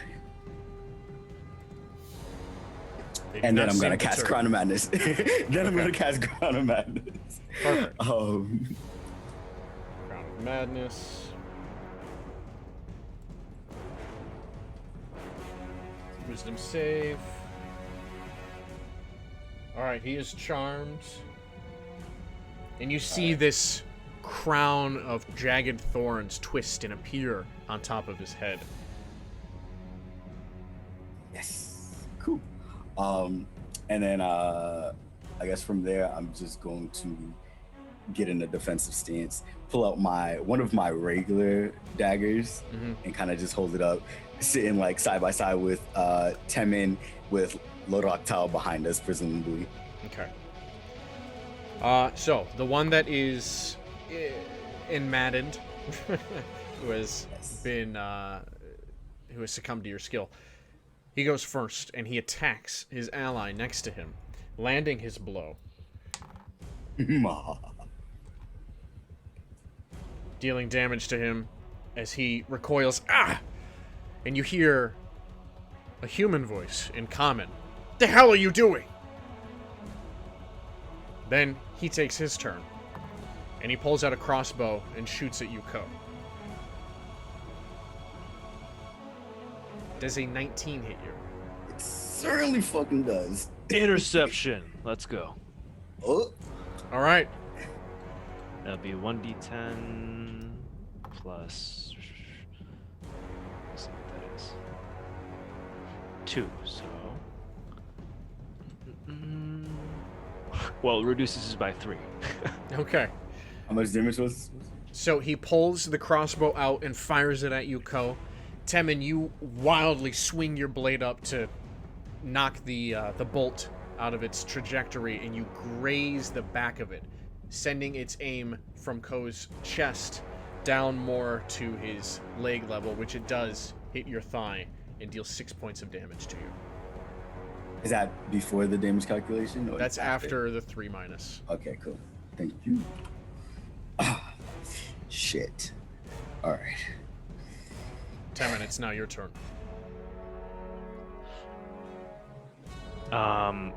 Looking off towards the direction where Phoebe was taken, you just see Temin just shaking his head, a little shaken, and his arm now kind of twitching a little bit. The shield just drops from his hand. Not again. I won't lose anyone else again. And I'm going to use Lay on Hands for 10 points to repair my arm, and I'm going to reach down and pick up Booker and put him into my bag. Perfect. And that'll be it for my turn. All right. You see, out of the smoke, 2 more figures are approaching. They are sprinting up to join their companions. You now have 5 of them encroaching around you. And we are going to switch over to Kane and Phoebe, as Phoebe is held captive by this monstrous creature of metal as he holds her tightly. Phoebe, you manage to twist your sight around and you cast Entanglement ahead of him as he runs, and you see these twisting vines suddenly shoot up from the cobblestone, reaching and grabbing at his feet. It falters him for a moment. He almost trips, and he tears through it with a massive force. However, Kane, you're starting to catch up. I'm gonna call out to him. I'm gonna call him Metalhead. Be like, hey Metalhead, you wanna drop something there for me? You see he takes a glance back to see Kane chasing him. Annoying. Yeah, I'd say the same, but as I'm like closing in, I think you've got an innocent bystander there that has nothing to do with whatever you've got going on. So why don't you just put her down? He doesn't respond. Instead, you see one of his arms turn back to you, the one that's not holding Phoebe, and you see what appears to be a crossbow form out from his arm as he shoots the bolt at you. Can I grab his arm? Can I intercept? Can I do anything to... Well, you said you were going to be casting it as he runs, right? Oh shit, yeah, that counts. Just kidding. So, you cast again, and in his distraction, he does become entangled. He fires the bolt, and Kane, does 14 hit you? No. It flies right past him. Huh, that was real nice of you. And you know what? I get that sentiment. I'm too tired to pretend to be nice too. So I suggest you put her down, or I'm gonna come over there and make you put her down. So, you are now like 20 feet away from him, and you're sprinting full speed. He gets caught up in the vines, and he quickly stops, and you see him start to tear at the vines, tangling his feet. What are you gonna do? Oh, I'm gonna come, and if I can close in on him, I want to slash like my greatsword at a low, like kind of at his waist or like thigh level to kind of hit him right in the legs. Roll me an attack. Okay, that's my greatsword. With bless. Oh yeah, what is Add a bless? d4 to your attack. Okay, so 18 plus my 5 with my greatsword, and then where's my other 5? All right, let's see. Bless only lasts like a certain amount of time, right? 1 minute, but it's still active. And I got a 1 on that, so 18, 19, 24. Oh, that hits. Good job. Okay, so Kane, you rush forward and you have your greatsword ready and you smash it into the back of his calves. Now, while you connect, roll me damage, you feel this vibration sent up the blade into your arms and shoulders from the reverberation of the hit. You feel an ache in your joints immediately. 8. I only got an 8 on damage there. No problem. That's still good. You recover from it, pulling the sword back. Phoebe. Is he still holding on to me? Yep. I'm gonna struggle. Yeah, give me either strength or dexterity. We're gonna do a contested roll to get you out. Well, that was almost really good. That's a 13. Okay. You do not manage to free yourself from this iron grip. Figures. He does free himself from the entanglement, however, taking a few steps forward, looking down at his calf. You see there is a scuff from your blade. He then turns to look at you, Kane. If that's how you want it. Phoebe, he throws you to the ground. I'm gonna just say, run, Phoebe. You Run. take 3 points of physical damage. How far away is Kane from me? Like 5 feet. You're right there. Okay, she's gonna tumble onto the ground and she's just gonna get up on her feet as fast as she can and she's gonna cast Sanctuary on Kane. Okay. What is Sanctuary? Boop, boop, ba-doop, boop. Description of spells. is really good. Until the spell ends, any creature who targets the ward a creature with an attack or a harmful spell must first make a wisdom saving throw. On a failed save, the creature must choose a new target or lose the attack. So essentially, All right. fail it, they can't attack you. Okay. So, he's now going to take his turn. You see, again, his forearm opens up and this massive blade comes out and he catches it. He then gets into a battle stance, taunting you, Kane.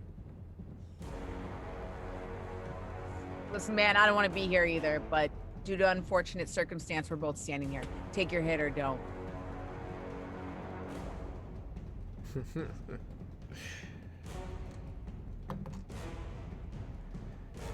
Does a 19 hit you?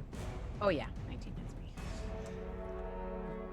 It's not like you didn't see the attack coming. In fact, you had felt like you had fully braced yourself from the attack. But the force of which he charges at you, Kane, when he hits you with that blade, he hits hard, sending you back 5 feet and taking 8 more points of damage.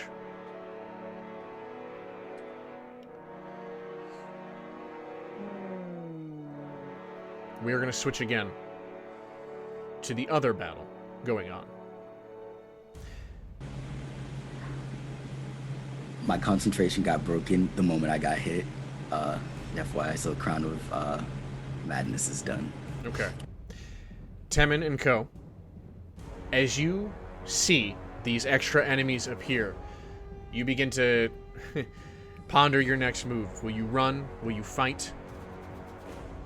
And then from the other side of the smoke, from behind them, storms an armor-clad knight. You see twisted horns coming from her head as she comes down heavy with her sword and shield, stabbing through one of these figures and shield bashing the other back several feet. Valor has appeared from the smoke and has joined you against your enemies. In a moment, she recognizes the two of you. Get on your feet.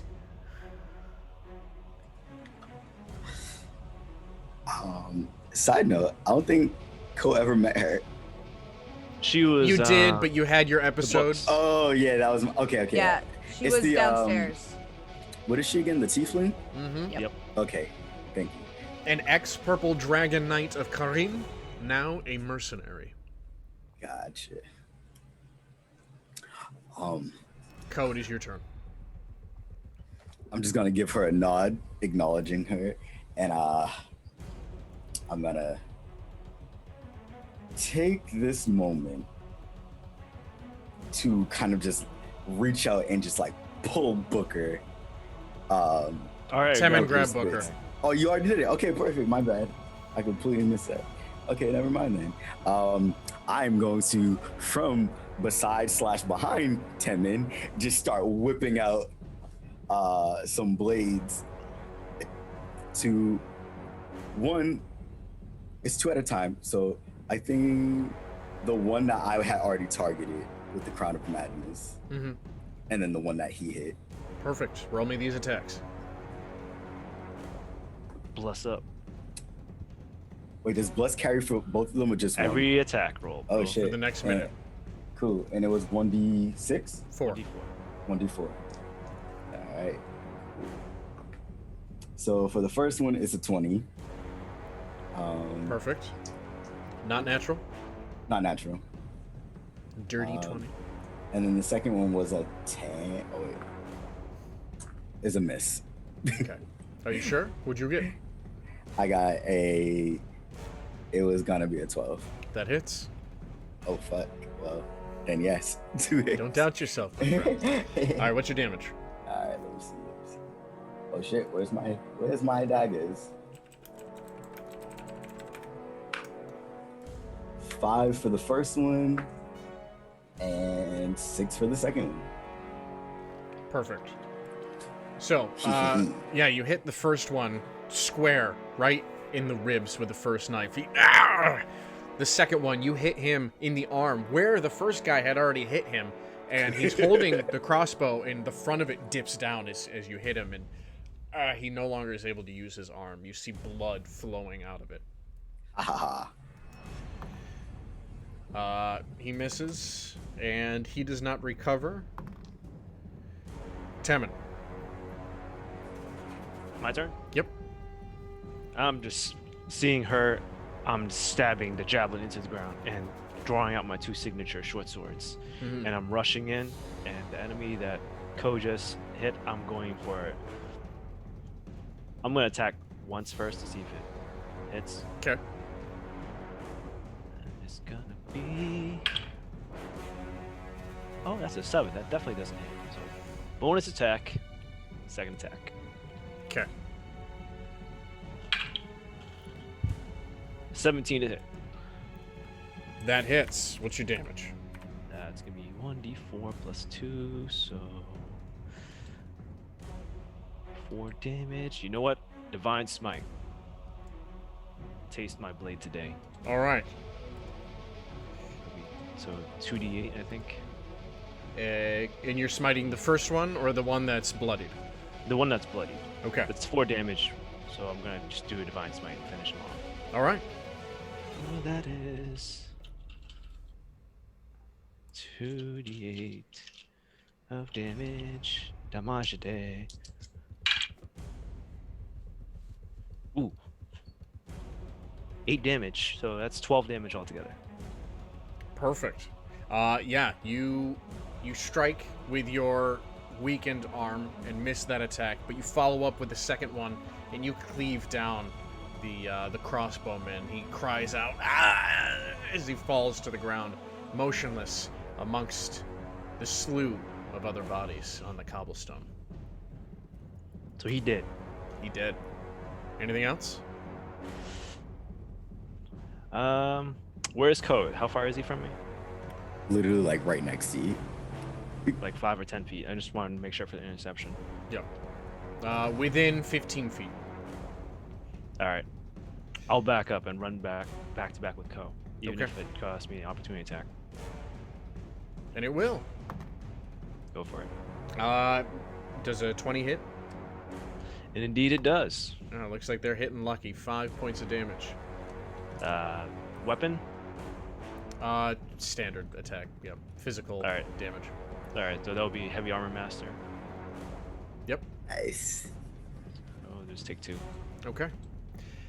Valor then responds with her own attack, making a leap forward as she stabs right through the one that just hit you, Temin, as you retreated back to Ko, pulling her blade out from his body as he falls limp onto the ground. She flicks it, blood splattering onto the already blood-covered ground. She resituates her shield, and then you hear the sound of distortion of space. And there beside you stands Evan.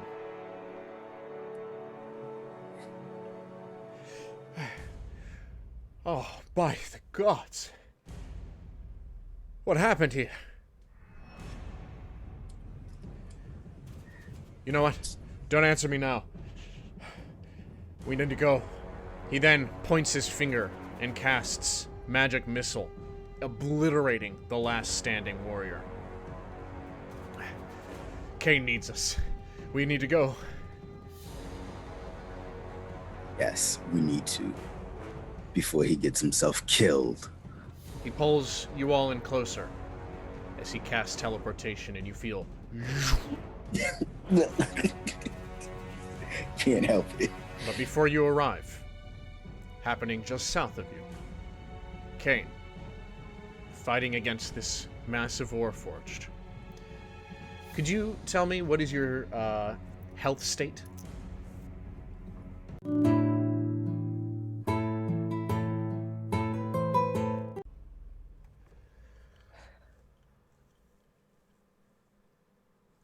Well, we disconnected. No! And we're kind of back. Oh no. The cliffhanger, though. Oh no, it's there. It's Are we there? It's gone. It's like Oh, flashing. it's Oh, gone God. for me now. It's flickering. Yeah, it was on. It was just frozen. Yeah, now it's on his offline for me. Now it's offline. Yep, so it's off. I know. I'm gearing up to heal you. I was waiting. The Warforged broke. Right? Oh God. Oh, Yep, we should be wait. back. We Oh, should be there we back. go. There we go. There we go. And we're we back. live. We survive. And the party died. I know of all the episodes, right? TPK. Okay. Kane, Oh what is my the God. state of your health right now? Half health, a little over half. Okay. During your combat, as we switch scenes, he's been getting some pretty good blows on you. You've been making some of your own in return.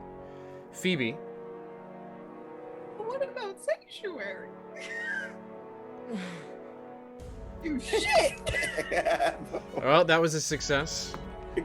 That was a success. Oh shit. Okay, I'm gonna one take fail. your sanctuary and put it in the garbage. All Get right, rid of it. one fail. Okay. Woo! So, Nice, yes, Kane, take an additional 15 points of damage. Phoebe, Hi. Am I right next to Kane? you're within 10 feet.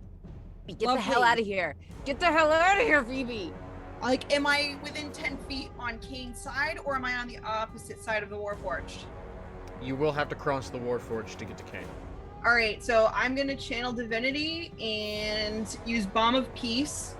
So I'm not gonna provoke an opportunity attack, and Kane gets 2d6 plus 4. Okay. He does appear to be purely focused on Kane. So that's really shitty. Fuck you. That's 6. That's 6 points of healing. Okay. Take 6 points of healing, Kane. Yeah, I'm gonna taunt him. I'm gonna be like, you stupid bitch, Warforged. I'm gonna stand stupid. right in front of Kane. I'm still standing. Phoebe, get the hell out of here. I'm gonna Phoebe. stand right in front of Kane, and I'm gonna taunt him. No, Phoebe. I'm gonna say, you Unless- took me, and you hurt my friends. This is our confrontation. Oh my God, I'm stepping over Phoebe. No, you're And not. I'm gonna go, and I'm gonna try and hit him again. Fuck this. Okay. As you are like trying to get Phoebe out of danger's way, he takes his opportunity to attack you again, Kane. This one is a heavy thrust, and as you look back up to him and you see the blade coming directly towards your face,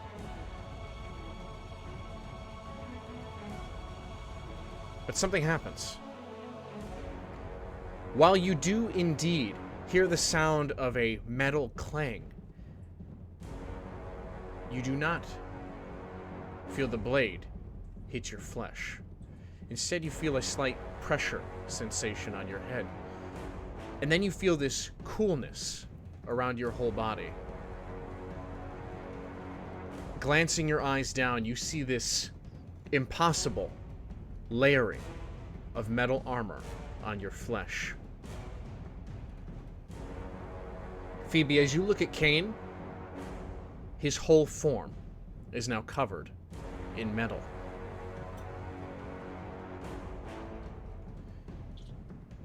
You feel a soothingness inside of you, Kane.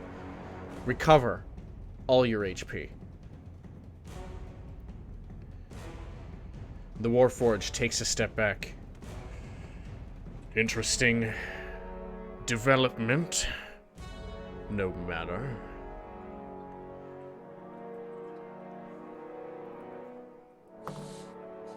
And then he attacks again with a critical.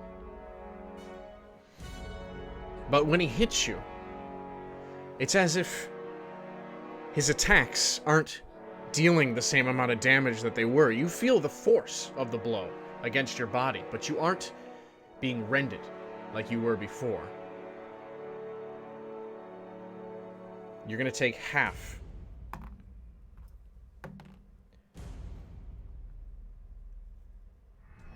of 22 damage. So 11.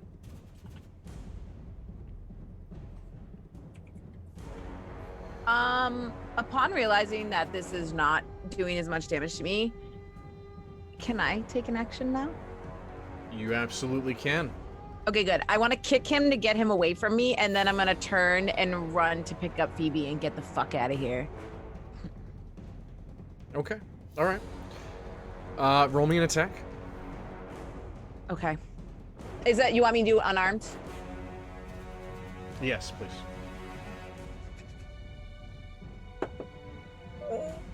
7? Does 7 hit this big guy? Nope. And in fact, when you go to kick at him, Damn it. he punches your leg away, knocking you off balance.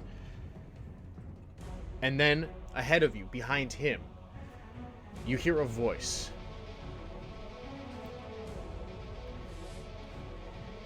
A62. Come. We must leave.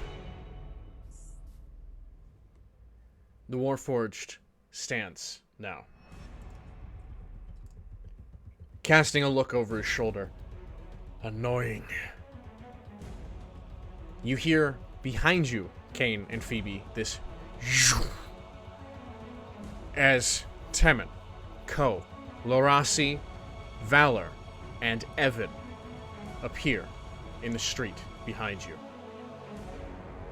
All of them, so Temin and Ko now coming into the scene, you see Kane, his body made of this impossible armor that clings tightly to him. His head now this bestial dragon face, all made of metal.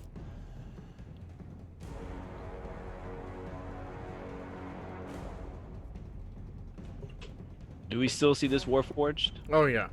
And he seems no longer in a combative stance as he puts his blade away, despite all of you appearing in front of him. I'm gonna walk right over to Kane and put my hand on his shoulder and cast Lay on Hands for 5 points. Okay. You can bring all your fighters, and it will not matter. I'm gonna cast Detect Thoughts. It does not work.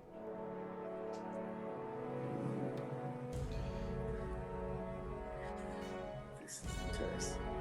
He begins to turn, to just walk away from you. What do you want? He turns to look at you. To be better.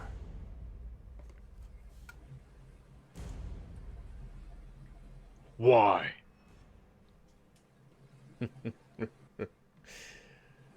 then continues to walk away from you. Valor holds her sword aloft. Are you responsible for all these deaths?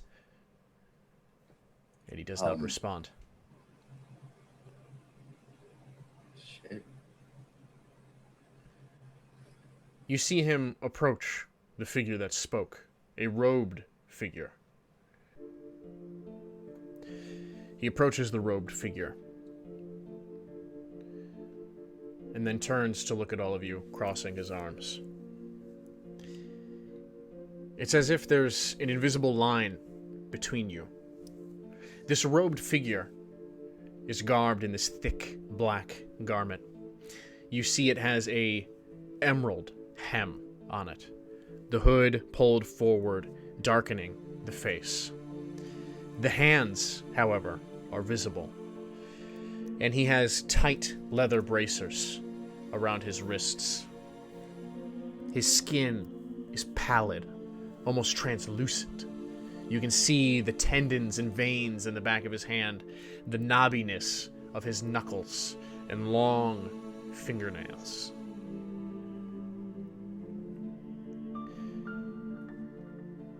Behind him is a thick black plume of smoke rising from the earth.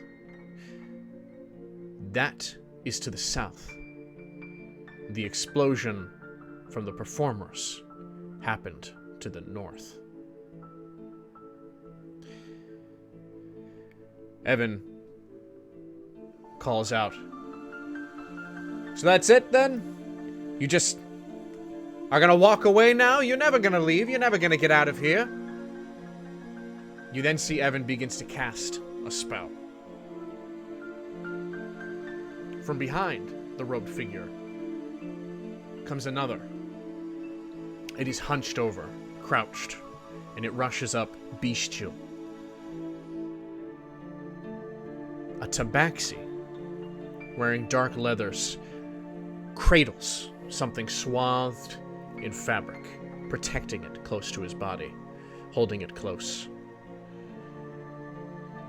The robed figure raises his hand and begins to cast his own spell.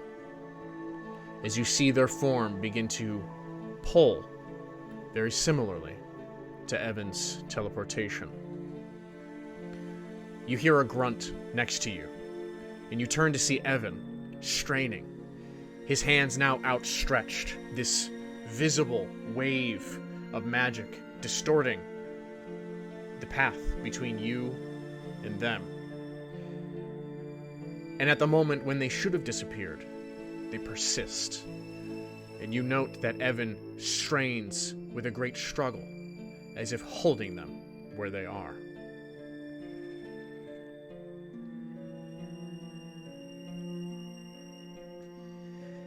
It is futile. You hear the voice from across the way. And then you hear a sudden pop as Evan, his form, his figure beside you, implodes and disappears. You turn back to look at the three figures as they vanish from your sight, leaving only a small cloud of dust rising where they stood.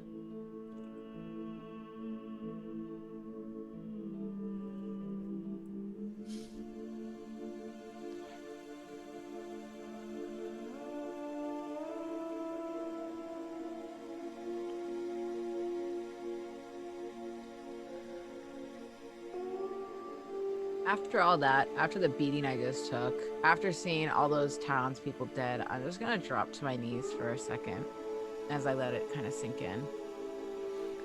As you do, Kane, falling to your knees, this armor recedes from your body, starting from your fingertips and toes. You see this impossible linkage of armor as if it folds up into itself, disappearing as it climbs up and down Kane's body, forming into a collar around his neck, more of a gorget meant to protect the neck of a knight. Kane, the half of the damage that you did not take earlier, you will take now. So take 11 points of physical damage. You're going to see Temin, after witnessing that, begin to just freeze up for a moment. But after the dust just into the air around him, he begins like rushing forward, and seeing Evan just implode, you're just going to hear Temin scream like, "Noah!" And he flips his own short swords inwards and stabs himself. As I cast Hellish Rebuke on myself, and you see me burst into flames and just scream as loud as I can and go into a rage and just fall to my knees.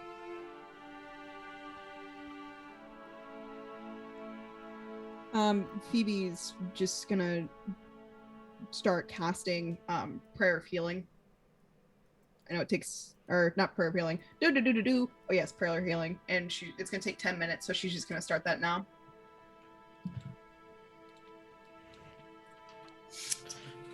Let me tell you real quick how much damage I do to myself. Oh, with that, I did more than what I have. So as I stab myself and set myself on fire, I'm just gonna fall to my knees and become incapacitated. Interesting display from Temin. The rage overcoming him.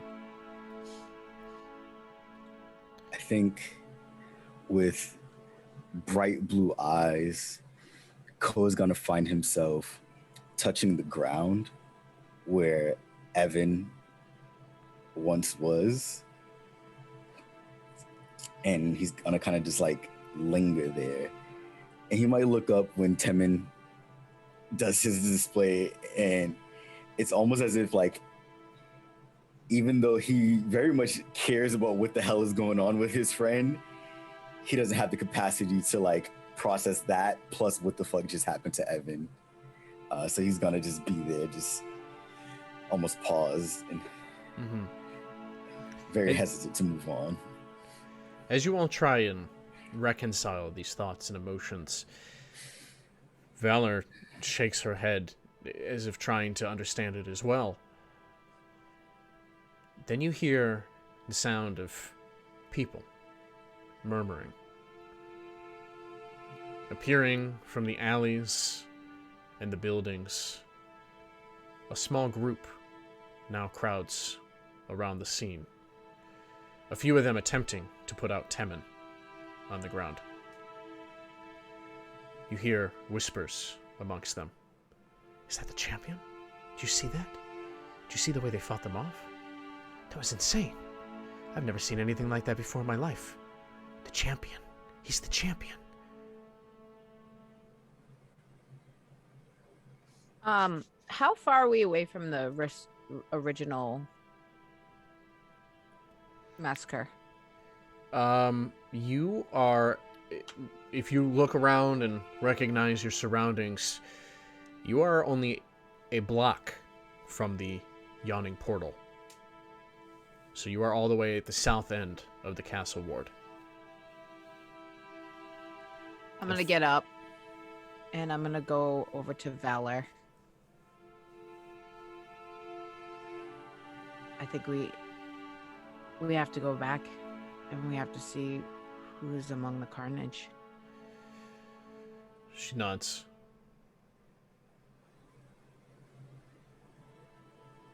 I'm gonna look over to Phoebe, Temin, and Ko. Is Ko still with an ally? Lorasi is there. Lorasi. He looks haggard. Ko.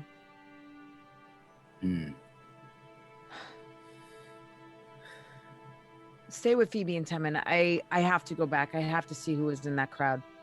I could run all over the city and find out who's alive, but it'd just be easier to go see who's left. And Phoebe shouldn't go. Phoebe should stay here. And clearly, I'm just gonna raise a hand to just like kind of tell him to stop. It's okay, I understand. Do what you need to do. I'll take care of the rest. And I'll stand up. The onlookers have put out Temin, and they are now attempting to drag him over to the rest of you. Tevin's a heavy boy. Thick boy. But they're doing their best.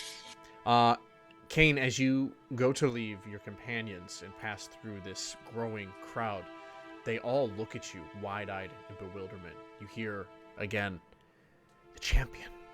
It's been over 100 years. You see a couple of them reach up towards you, reaching for your neck to touch you. I'm just gonna kind of pull away, like, You do make it through the crowd. You see a few others appearing, and what little of the guards had remained, even fewer arrive on the scene. They look rough. They see you. They regard you. Where are they? Are they still this way? They're gone. They're all gone. Damn. One of the guards looks at you, bewildered, Kane. But you press onward, heading back north.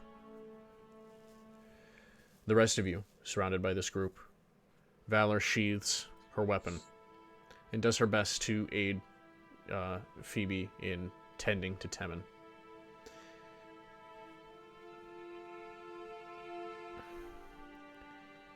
Do any of you know what happened here? What this was? No. In So, fact, we were actually going to exit when things took a turn for the worse.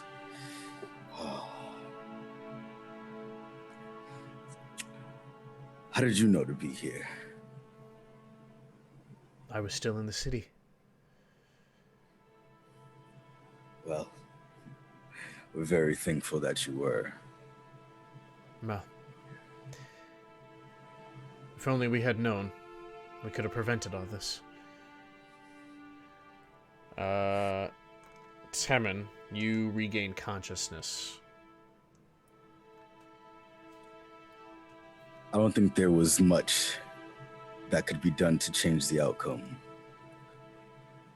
You see, that great mechanism, that monstrosity,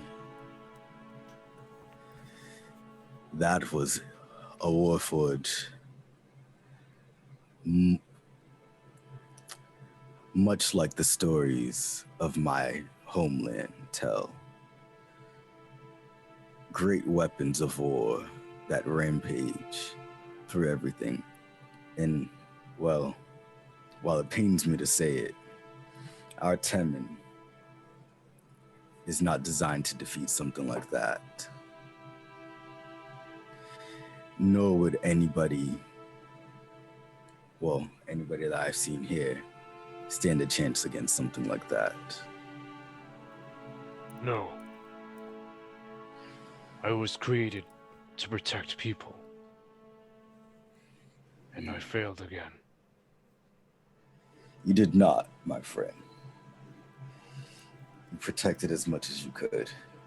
And I appreciate you for one. And as I say that, I'm gonna kind of like look down at my leg that got shot. Phoebe, when you have a moment, could you fix this for me? At this point, has it been around 10 minutes? Yes. Lovely. Everyone, well, because Kane's not here. So I guess Temin, Ko, Valor, and Old Man Jenkins get 13 Lord points. Rakta. 13 points? Mhm. Nice. Very good. Savior. Okay. Thank you. Did anyone grab Booker? I reach into my bag and I pull out the two parts of Booker and I put them together and just over to her. Thanks. It's not the first time this has happened, so it's not as big a deal. As long as I get him back, it's okay. And she's just gonna store Booker in her bag. Are you guys okay? I'll be fine. I think. How are you? I'm okay. I'm disappointed that I couldn't do more, and I think Kane's not okay. I would imagine that he feels something similar to yourself. I know I do. And Temin does as well. I just put my hand and thump it against my chest. I have felt this feeling before. And you see my eyes flicker red, and it's like, when my commander was executed. Is this anger and sadness?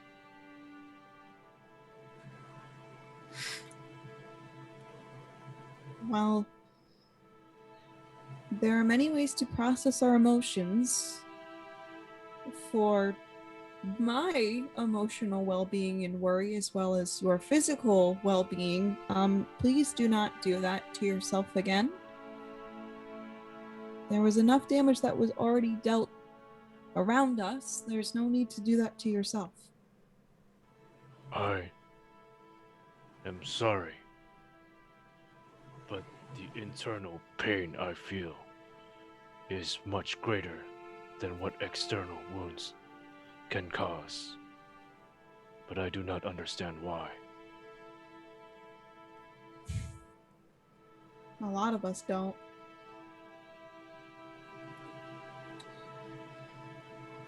But we should finish things here and go check up on Kane. I don't like that he's alone right now. Agreed.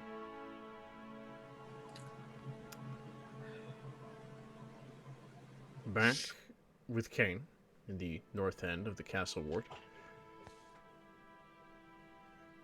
You pass through the streets and roads you had pursued this warforged through, back to this courtyard of carnage. The heavy smoke has mostly cleared, leaving a view of what's left behind. A massive crater and a lot of dead.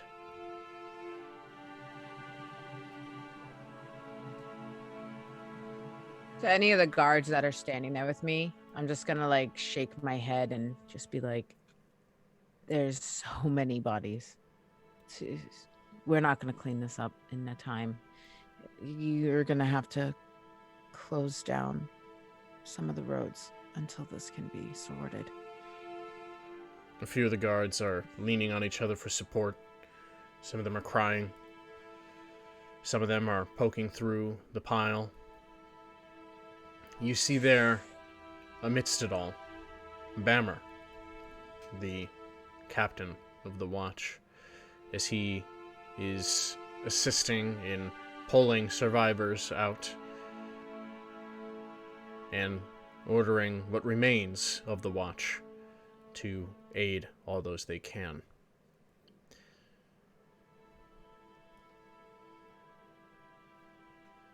All right, tragedy. Yeah. Absolutely awful.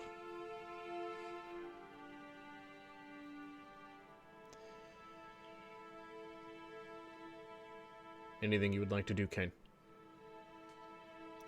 I guess just make sure that any hand they need covering people, moving people, helping people, and making sure that other innocent and vulnerable civilians kind of get the blockades up, like, so that no one else has to see this. Mm-hmm. I'm gonna ask the captain if I can get a minute with him. Was there any other parts of the city that were attacked?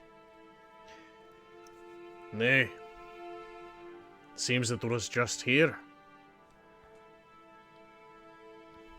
I don't understand it. I don't think any of us does.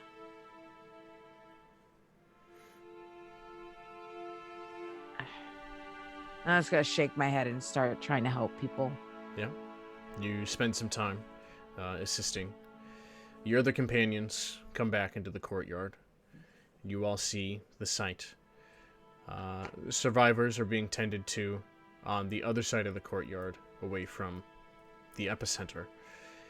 And you can see what is left of the guard, and what's left of those who survived are all here, aiding in how they can. Several citizens, merchants you had seen, even aristocrats.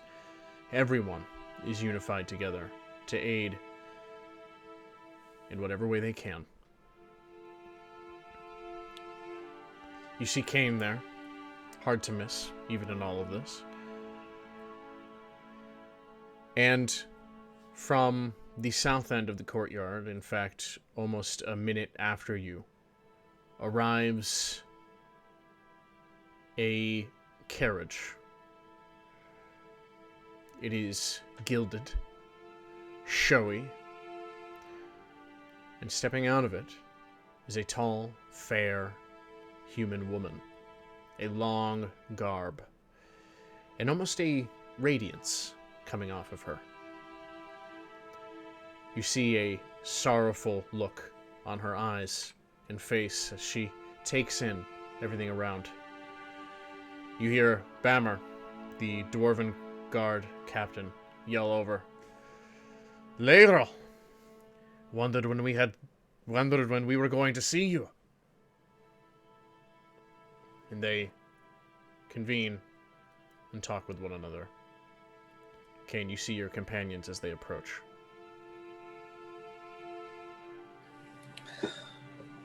No? I was just checking my notes to make sure this bitch was who this bitch was. Okay, I'm gonna go up and I'm gonna like kind of zero in on Temin and get like real close to Temin, like kind of in a hurried manner, looking over my shoulder at the carriage and at the guard, and try and like use my body to block Temin from them. And I'm gonna kind of usher him backwards, like go, go, go, go. And I'm gonna get right in his face and be like, Temin, who the fuck was that guy? I do not know. And I reach into my bag. No, and I no. pull out 2 javelins. And I No. stab them into the ground. No, put this stuff back. You cannot bring any attention to you right now. Pick those up. I just disregard that. As Oh you my see me God. then reach into my bag and pull out a bedroll and drop it onto the ground. No, Temin. Are there any alleys or walls or something? I'm taking a knee as I take the 2 javelins and slide it into the bedroll and turn it into a stretcher. And I pick it up and start walking towards the dead bodies. No, Temin, I know you want to help, but you need to just give this whole thing a minute. You hear No. Bammer call, and he points in your direction. Tevin, what were you saying? Oh, I said I'm just going to start taking a knee and start like shouting out to one of the guards. Sir, please assist me with the carrying of these fallen ones. You see he approaches, stopping for a moment as he looks you over. Turning, hearing Bammer call, and you see several guards are now approaching. Please, these people, they need us. And you see Temin just sorrowfully, like almost brushing across the face of some of these dead people as he begins like reaching to his like bag and just kind of stammering around and pulling out some coins, closing their eyes and putting a coin on each eye.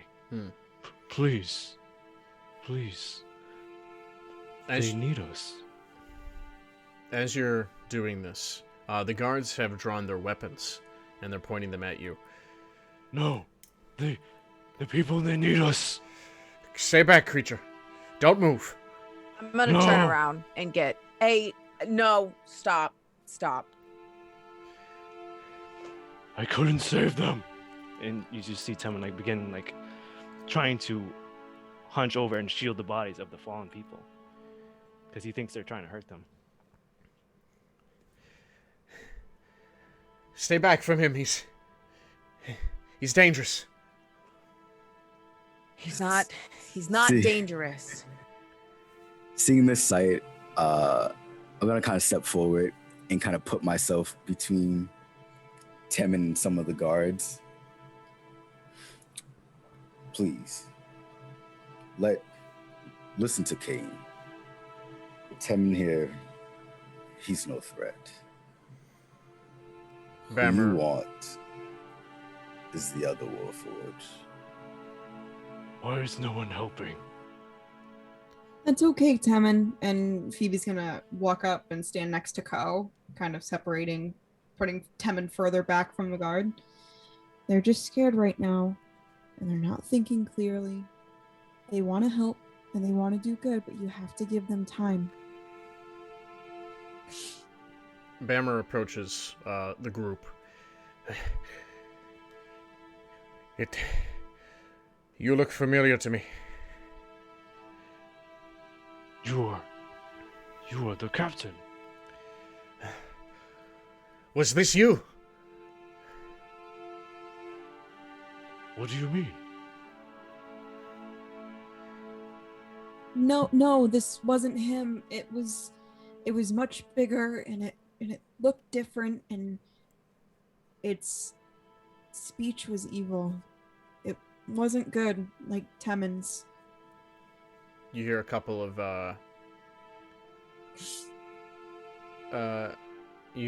of citizens call over. No, it was bigger. It was bigger than him. We've seen him around here. He travels with her. And then another person calls over.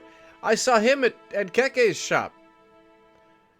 I'm gonna lean in and be like, Captain, seriously, would I be standing here with this guy if he did this? He's not built like that guy. He wants to help. Not to mention, he actually fought against the other Warforged. So how could he be in league with him? Very few of us saw anything. You'll have to understand. We are merely trying to protect. I get it. Protect what? You did nothing. These people. He tells the guards to put their weapons away, and has a few of them assist you in carrying the bodies. The woman who had exited the carriage prior is now approaching the group and the commotion. You see she has this airiness to her steps. She almost glides as she moves. This radiant hue still on her. They are truthful in what they say. Kane, you recognize Leira, Silverhand, known as the Open Lord of Waterdeep, the de facto ruler of the city.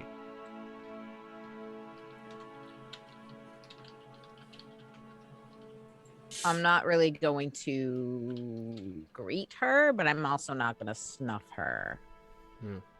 She looks over all of you, and then her eyes pause on you, Kane. She looks down to the gorget around your neck. A very decorative piece of armor. You see she pulls back momentarily, raising an eyebrow, looking suspiciously, before softening her features again. Well, it seems the champion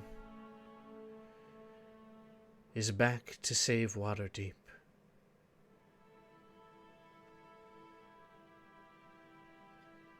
And with I'm gonna raise an eyebrow. No! I'm gonna raise an eyebrow! You raise that eyebrow. Do it, girl. Do it. Kane Last minute eyebrow. raises an eyebrow. Do it. And amidst the chaos, Oh or at my least the coming down of chaos, that is where we are going to end episode 13 of Bitch, the Fancie's fuck we are. Fables. God. We're gonna just keep playing without the DM. It's just like make up Alrighty, the Xavier, story good as we night. go. We're just gonna keep going. We call this We fanfic are. mode. The after story. What do you mean we're good? What? Fuck you. Okay, I'm gonna just say right now, Kane, just in that moment, put two and two together that everyone's referring to him as the As- champion. oh Because my he's God. not putting it together. Oh, bitch. You wear fancy jewelry now. He doesn't know. He hasn't even registered that this thing's attached to him yet. Oh, this is good. Lots and I'm waiting for lots the of compilation, developments. just the montage of Kane trying to take it off his neck. Yeah, seriously. You got the wrong guy. I am not your Cut it hero. off. We I- Galandra's collar for her pet boy. Ooh. We are most definitely going to see the implications of whatever this is that has attached itself to Kane. This surprise attack on one of the biggest cities in Faerun. There's a lot to go over next episode, just as there was a lot to go over this one. I appreciate my cast. You guys are absolutely amazing. Bring in your fucking A game tonight. I know there was a lot of talking on my part, but you did amazing. Absolutely. I commend you. On our biggest, craziest episode so far, you fucking killed it. You all fucking killed it. I will get better with spells. There's a lot of them. There are a lot of them. That's why you just go prepare and just know the ones you use for that day. Just like Jesus. Now, a postscript here. Through the chaos and through the smoke of people trying to recover from this, a man sprints forward, huffing and puffing air. He looks bedraggled, haggard, weak. His clothing showing wear and tear. His shoes basically torn apart on his feet. He breathes heavily. And he sees Bammer Hardfall. And that is when he begins to slow down as he approaches all of you. I was too late. I was too late. I'm sorry. I'm sorry. Everyone turns, confused, to regard this man, who collapses onto his knees, gasping for air. We knew. They struck Oakhurst. I'm the only one left. We knew they were coming here, and we know where they're going next. And that is the true ending of this episode. Shit. See, we didn't even need to warn the mayor, because he's dead anyways. No one's going for that ruin now. Get to hunt him down. Yo, imagine if To Zen hunt was them like, all yo, down. this is my comeback game, dog. Comeback game Oh my strong. god. Oh god. You If burned you- my tree. Now I'm gonna come get you. If he Burn was the your little people. hunch guy with the book or whatever was wrapped up that did the teleportation, This is my if that strong was hand. Zen, that would be fucking hilarious. I can't believe you did that to me, Kane. Now I'm gonna come back and get you. So, before... Oh, my long lost love is back. Oh, yes, no. his Zane ship is alive again. Before we get to our discussion and closing remarks, I'd like to present something new. Far away from our party, from our companions, stands a dark tower. This tower appeared one day in history and stands now as a symbol of malice and of tyranny.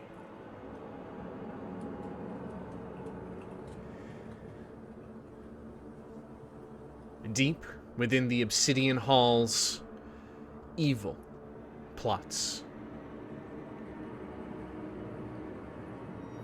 A clan known as the Zentarim call this their home. Within a dark chamber, a robed figure, hemmed in emerald, cradles a wrapped, precious belonging. He lays it down on a stone altar, his bony, sunken hands caressing it.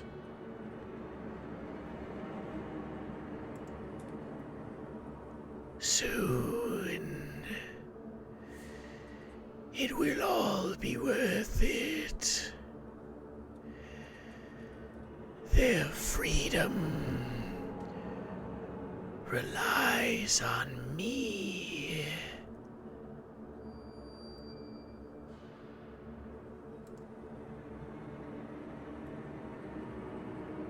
A massive Warforged enters the chamber, the dim light glinting off of his armor, a dull blue.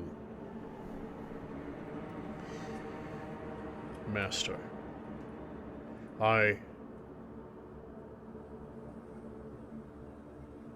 have decided for myself. And what have you decided, A26? The Warforged stands tall. In his hand, a piece of metal.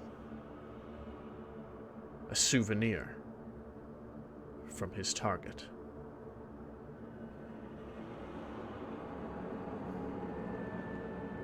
I would prefer Ardia. That is my name now.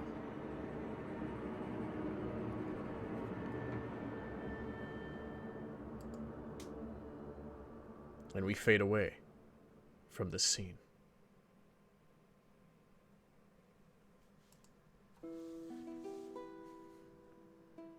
I hope you all have enjoyed your time here with episode 13 of Fancie's Fables.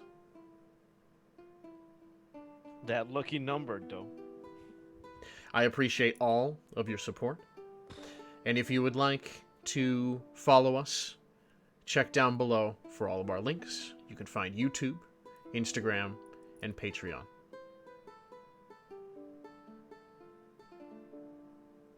Any remarks from my wonderful party here? I don't care what he changes his name to. He's gonna fucking die. Well, you wanted to make a villain that we all wanted to fucking murder. Well, good job. You did it. Let's go. Oh Good yeah. job, DM. Thank you. Thank you. Thank you. The birth of a villain. Always a fun thing. Well, yeah, there's a lot to unpack there. If you're on YouTube right now, head on over to Twitch. Give us a follow. We'd appreciate that. And yeah, that's how we're closing this thing out. Every Wednesday, 8 p.m. We are going to have another episode next week to culminate all this information. And then we are taking a break and coming back the week after that. All right, everybody. You all take care. Have a good evening. And remember, stay awesome. Stay fancy. Hey, fancy, damn it. You Stay God fancy. damn it, Xavier! God damn it. Do you fancy? I knew you were going to do that. I paused because I was like, I should say stay fancy. And then I was like, no, they're going to say it for me. I know it. And you did. Son of a bitch. And you did. Son I of a baited bitch. you. I baited you. Yes. Always remember to stay I fancy fucking bet. out there. Oh my god. And we'll see you all next time. Ah.